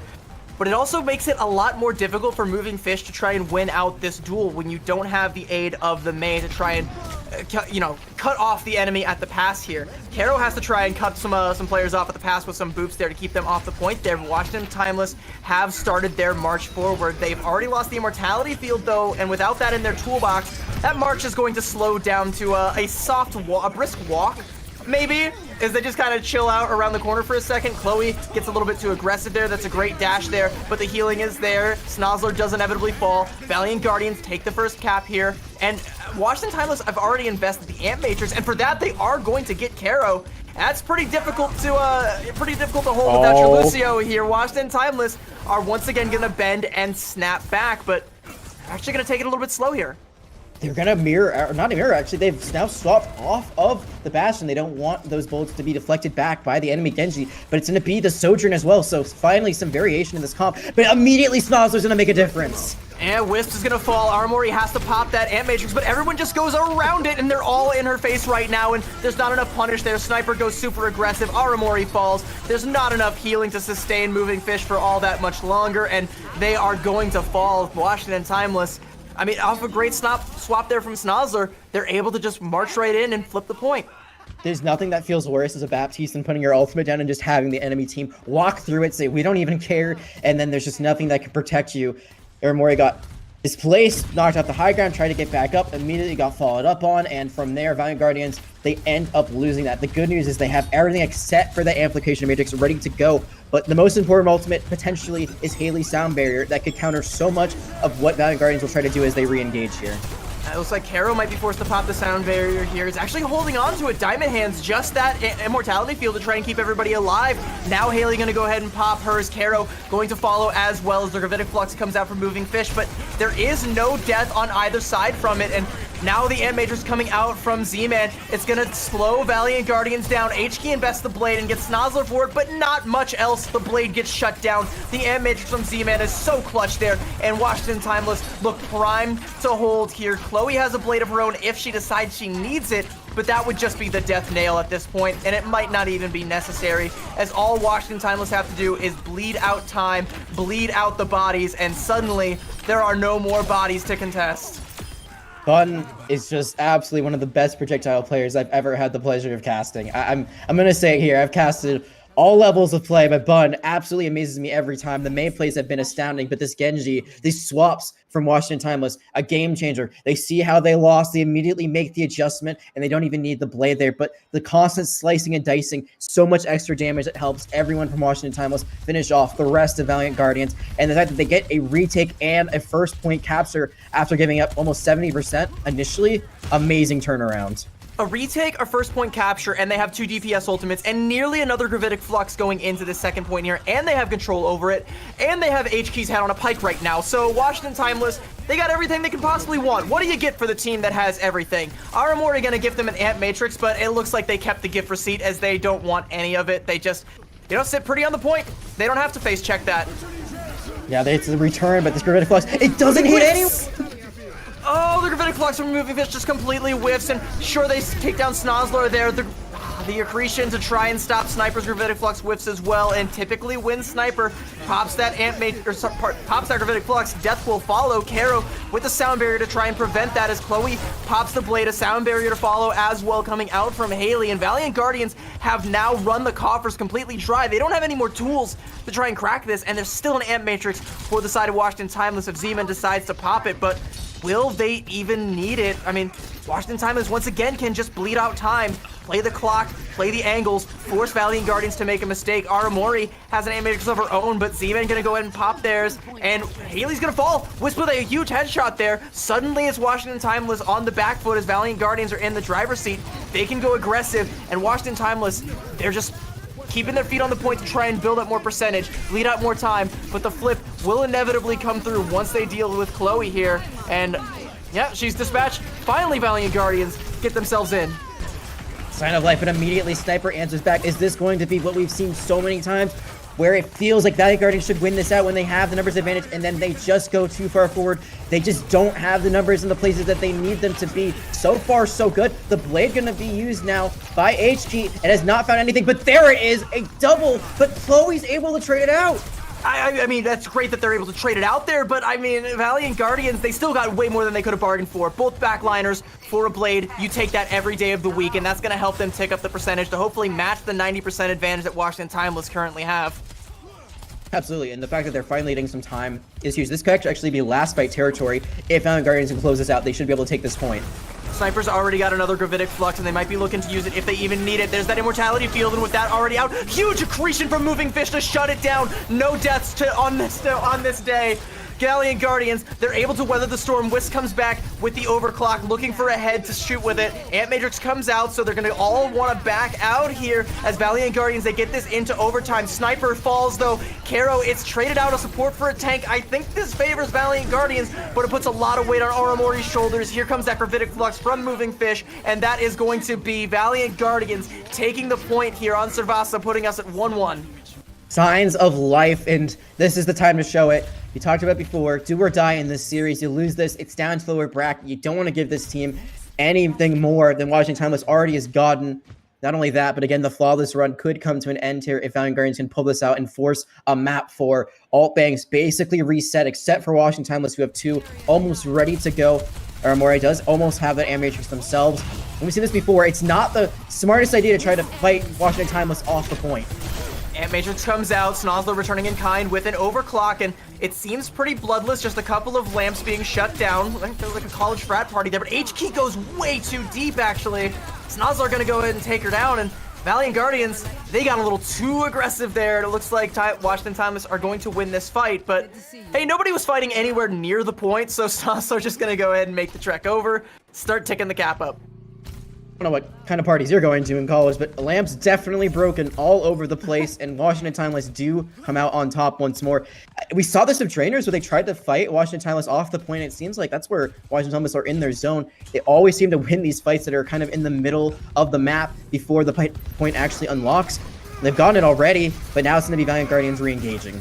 A great block on the accretion there from Moving Fish, and Washington Timeless, despite being in control of the point, have to try and play safe because you can see Wisps has the angle here, and with Moving Fish playing so far forward, it's going to be so difficult for anyone to try and shut Wisps down. Is anyone even going to be able to? HK also does have the blade as well, so that might be another tool. Z-Man going to go ahead and pop the Amp Matrix, and that's going to force Valiant Guardians to scatter, just like the remains of Wisp as Snozzler with a rail shot right through it. Washington Timeless should be holding on strong here, but that fight took so long to kick up that Washington Timeless are already in one-fight territory for this point. That might be the point in general. I think that might be it, especially with the stagger onto the Baptiste. That is so detrimental. Valiant Guardians, they had ultimates to use, but they took so long in positioning, they took so long in setting up, they never actually got to engage first. And there it is. Washington Timeless, one flashpoint away from punching their ticket to the grand finals. Everything is going their way, and sure, Valiant Guardians, they will have an entire alt bank, but Washington Timeless, they still have the sound barrier, which cancels most what Valiant Guardians are going to want to do. They have to play this smart, and they have to also not invest everything. They have to have ultimates left over for later. We've seen them use all 5 and then lose fights. They cannot do that. They can't use all 5 in general, even if they win the fight. They have to have a healthy ult economy going forward, because they lose this flashpoint, and it is done. This series is over. If the fireworks really kick off and it all comes down to it, it might come down to Wisp with the overclock there, but Sniper gonna open things up with her Gravitic Flux. The immortality field from Armory is good, and she's also gonna go ahead and pop that Ant Matrix, and Wisp gonna go ahead and take down Chloe, and this is Valiant Guardians. This is value. This is an economy. They are winning this fight and taking this point with only 1 ultimate. Yeah, it's huge. And they're also getting some saggers as well, something that's been done to them quite a bit throughout this map. Finally, they get the first cap. They keep all those ultimates except for the Ant Matrix, which is always kind of... It's pretty easy to charge up anyway, so no big deal. That is the most elegant and perfect fight that you could see from Valiant Guardians. That's exactly what they needed here. And it's the highest value ultimate, Sniper's Gravitic Flux, that has won them so many fights that just gets completely snuffed out by Aramori. That is a great play from her, and to only use that Ant Matrix to win the fight means that now Valiant Guardians have an ult rotation starting with a Gravitic Flux of their own. Both Sojourn's gonna go ahead and pop the overclock here, but the sound barrier's gonna make sure that everybody is staying nice and cool there. Moving Fish is under a lot of pressure right now. That's gonna force Chloe to pop the blade to try and press the advantage, but she's not getting a whole lot. Moving Fish pops her Gravitic Flux, takes down Sniper again, and this looks like it's Valiant Guardians fight to win. It looks like it's their point to win too, but Ant Matrix going to be used at the very end. Still 3 members left now. They flipped the point in all of this chaos, which... okay. Sure, why not? The objective, and there's no recontest yet. Valiant Guardians have not tried to retake it. I think Chloe is just in the backline being an absolute menace, and no one has been able to take them down. How do they keep doing this? I mean, they have to try and deal with that backline threat and move forward. All they need to do is win this fight and get the retake, though, but that is easier said than done. Kara with a nice pick off there onto Chloe. The backline threat has finally been dealt with, as has Snozzler, and Valiant Guardians should be able to get back in here. They have to deal with Sniper on the Doomfist here, but with their composition, it should be academic. I mean, yeah, they take down Haley, they take down Z-Man, and Valiant Guardians, they do get the point, but that was sloppy. Oh, that was so close. You thought Washington Timeless might be able to do it again, but no, they cannot win those incredible fights out. And now we were going to our 5th and final flashpoint. Valiant Guardians are pushing Washington Timeless to the brink just like they did on Midtown. But can they finally find the edge they need? Can they finally take a map off of Washington Timeless? A feat that no one has been able to do in this tournament so far. Valiant Guardians, they have the advantage in the one ultimate that I think matters the most right now, and that's Karo's Sound Barrier. He can hold on to that until Snozzler or Chloe build up to any of their DPS ults and use it to weather the storm. It has to be used wisely, though. If Karo falls, or if someone falls and doesn't get the sound barrier, it might be all over, and Washington Timeless could get first cap there.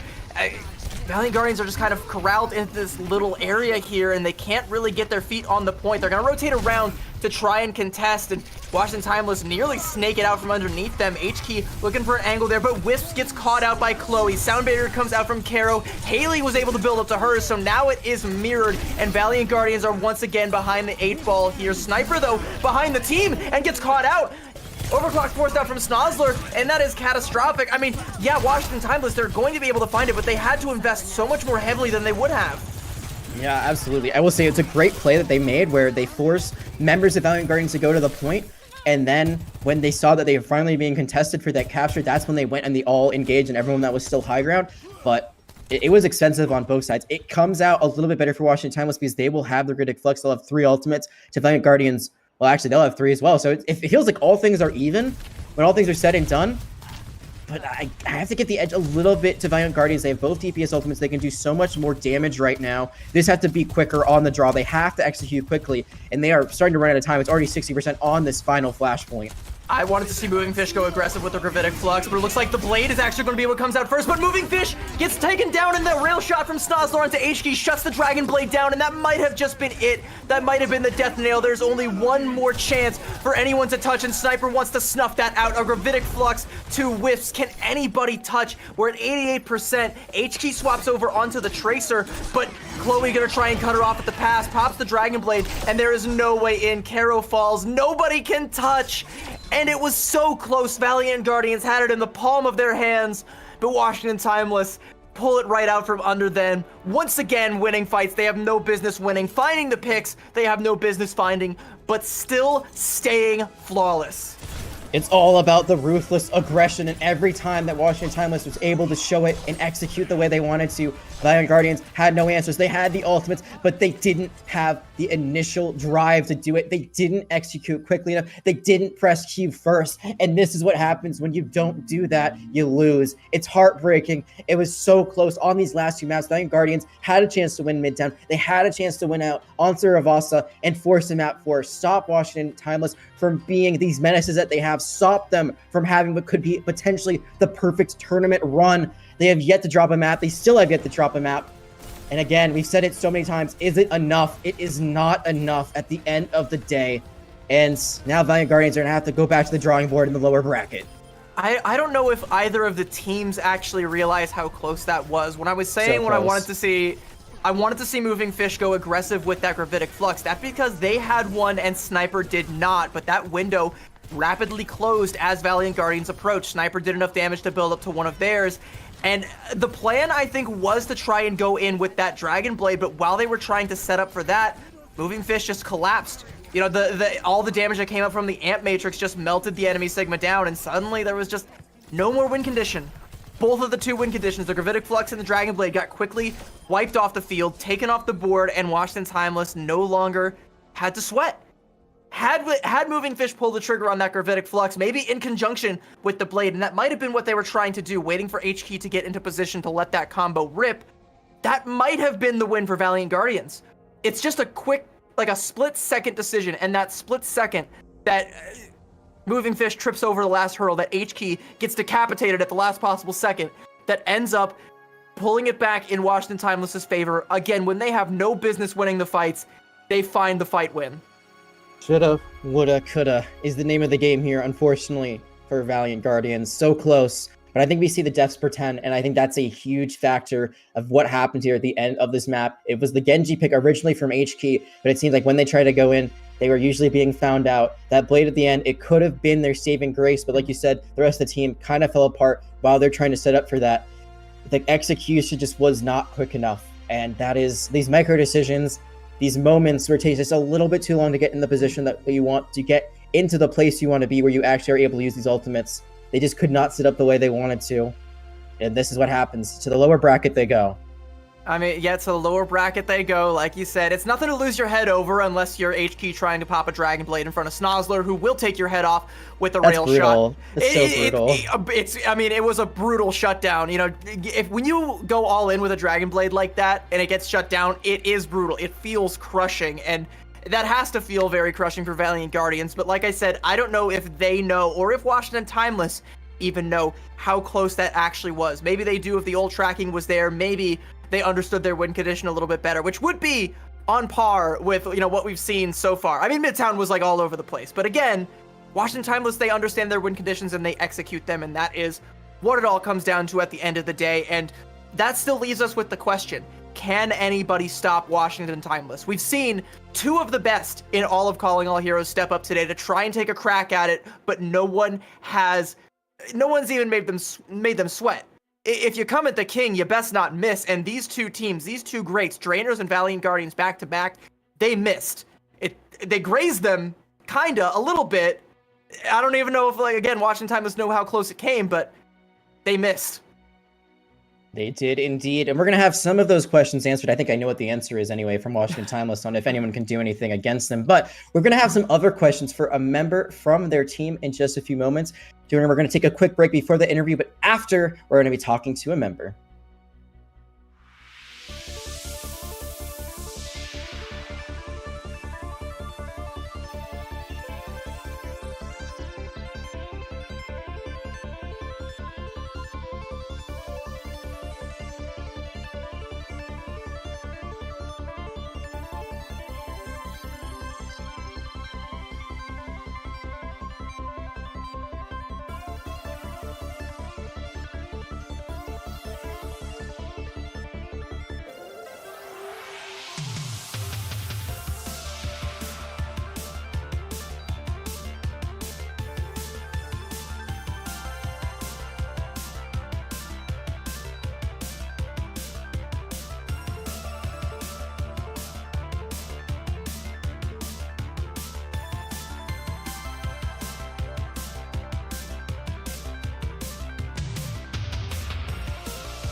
Welcome back, everybody. We are witnessing potentially one of the most insane upper bracket tournament runs of all time, courtesy of Washington Timeless. It feels like it makes no sense, like it shouldn't be happening, but here to make a little bit of sense of it, we've got Z coming in from Washington Timeless. Z, how are you doing?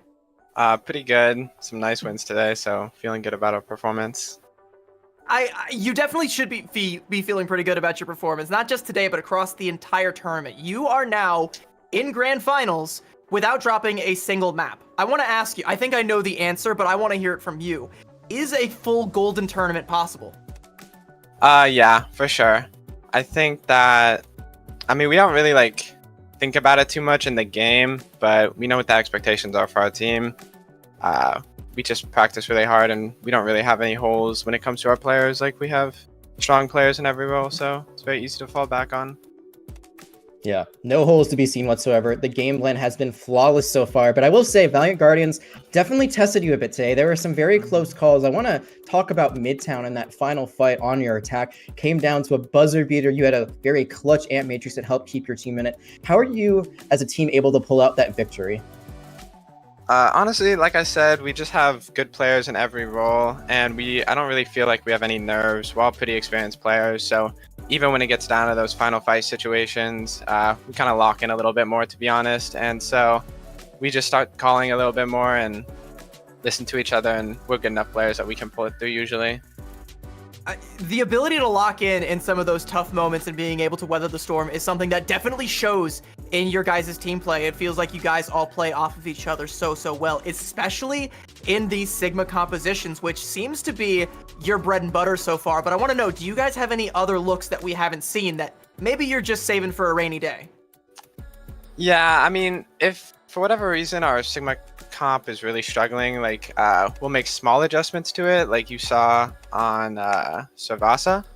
We swapped off the Bastion and went on Genji Soj, but we can play other stuff for sure. Like Sniper can play a bunch of characters, and a lot of the comps are just pretty intrinsic at this level, so we can definitely play whatever we need to.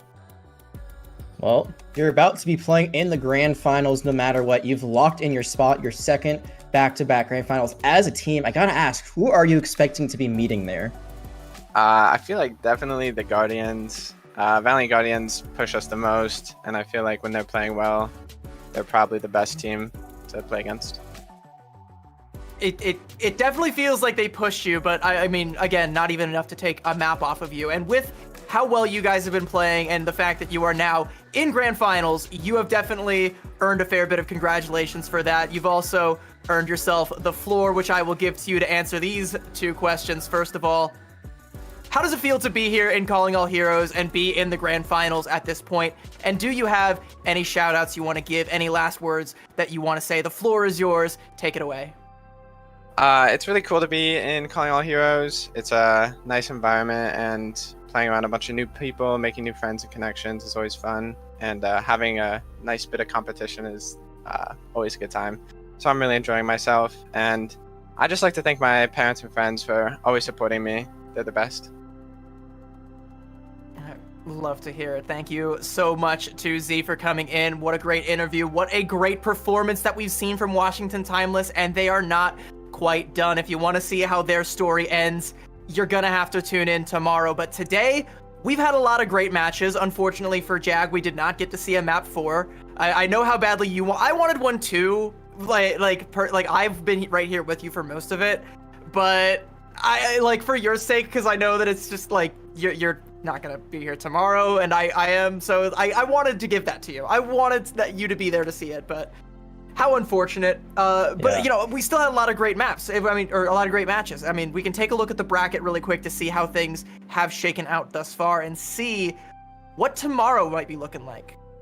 Yeah, I think the biggest thing is Jerry Nightmare officially has been eliminated. That number 2 seed, we had asked if they had been tested enough. The answer is not quite, as they end up falling in that first round of Vancouver Titans Blue. They do get the win over Aegis, but then immediately fall to Draenor. So Draenor's looking like they could still be that top 3 team that you have mentioned quite a few times. I think the biggest question now is Vancouver Titans Blue versus Bear Claw. Who's able to come out on top of that force themselves into the lower semifinals and then eventually the lower finals against Valiant Guardians. We don't really know where the score is for that one, so it's anyone's guess.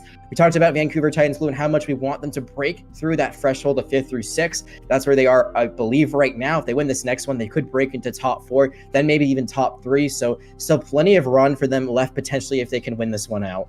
Yeah, that is definitely going to be one to keep an eye on. I mean, I'm also a little disappointed to see that the likes of Fable and Aegis have both been eliminated. I mean, those are some great storylines and some great underdog storylines, some great players on those teams that I would have liked to see more from, and it's a shame that we're not going to get to at this point in time, but have a look over towards the right side of the bracket where things are trending. Of course, we've got Washington Timeless, but have a look at the other 2 teams that have locked in their positions right now. It's that tryout again. It's that same top 3, and there may be one more to join them, but I mean, the podium seems for the most part entirely shaped up. I think it's really Bear Claw. Like, can they have this upset? It looks like we just actually saw that Vancouver Titans Blue is up 2-0. I'm not sure if that was just updated or I just missed it before, but they are one away from sweeping. So we could have that top 4 established in just a few moments, which personally, with how Vancouver Titans Blue is playing today, earlier what we saw, I would not be surprised. So that feels like the top 4 teams that we have here. And then it'll just be a battle to see who can go up against Washington Timeless and maybe take a map off of them in the grand finals. I mean, it seems all the likely that it will be either Drainers or Valiant Guardians. Having to take another step up, maybe third time will be the charm for one of those teams, or maybe it will be Bear Claw, maybe it will be Vancouver Titans Blue making a miracle lower bracket run. A surprise that we never saw coming, a Hangzhou spark of sorts, if we want to allude back to the grand finals that happened in Toronto this past, a couple weeks ago at this point. It feels like yesterday to me still, but a couple weeks ago. But speaking of, thank you very much to Toronto Defiant for hosting this today. It's been a phenomenal day of games, but we got another day left to come with all of those games that we saw, all the ones we alluded to on the lower end of on the right-hand side of the bracket there, the deep runs from all these teams. We've got all that and more coming at you tomorrow, but Jag, first, I believe you have some things you want to say. Absolutely. I just wanted to say, as my time on the broadcast comes to an end, thank you so much to the Toronto Defiant, Calling All Heroes, Kaming, and Chef Billy, who did an amazing job last week, and everyone else I've gotten to work with on this. As an ally, being able to support Calling All Heroes and marginalized genders in esports is incredibly important to me, and has been an honor to be a part of this event. Lemon Kiwi and CB are going to be on the cast tomorrow. They're going to crush it. You have to tune in because it's absolutely going to be incredible. Don't want to miss them at all. And of course, the grand finals are just around the corner, so you got to stick around and see that. Thank you once again. It has been a privilege to bring these games to you. Thank you so much for that, Jack. I mean, I'm looking forward to getting to work with Lemon Kiwi, but it was always, as always, a pleasure to work with you as well, my good friend. I mean, thank you for joining me, and thank you for, coming along this ride for me. But hey, like we said, tomorrow there is still a little bit more. There is one last destination that we have on this ride, and that is to the grand finals. And I hope that you'll join us today at 11 p.m. Pacific time. That is 2 p.m. Eastern time. If you're one of those East Coast people like me, you're going to want to see it. We've seen how good the games are today, and even if we're just seeing the same games again, they're going to be all the better because it's all on the line. The stakes are getting higher and higher. Who can topple Washington Timeless? There is only one way to find out, and that is by tuning in. We will see you guys all tomorrow. Thank you so much for joining us. Farewell. Bye-bye.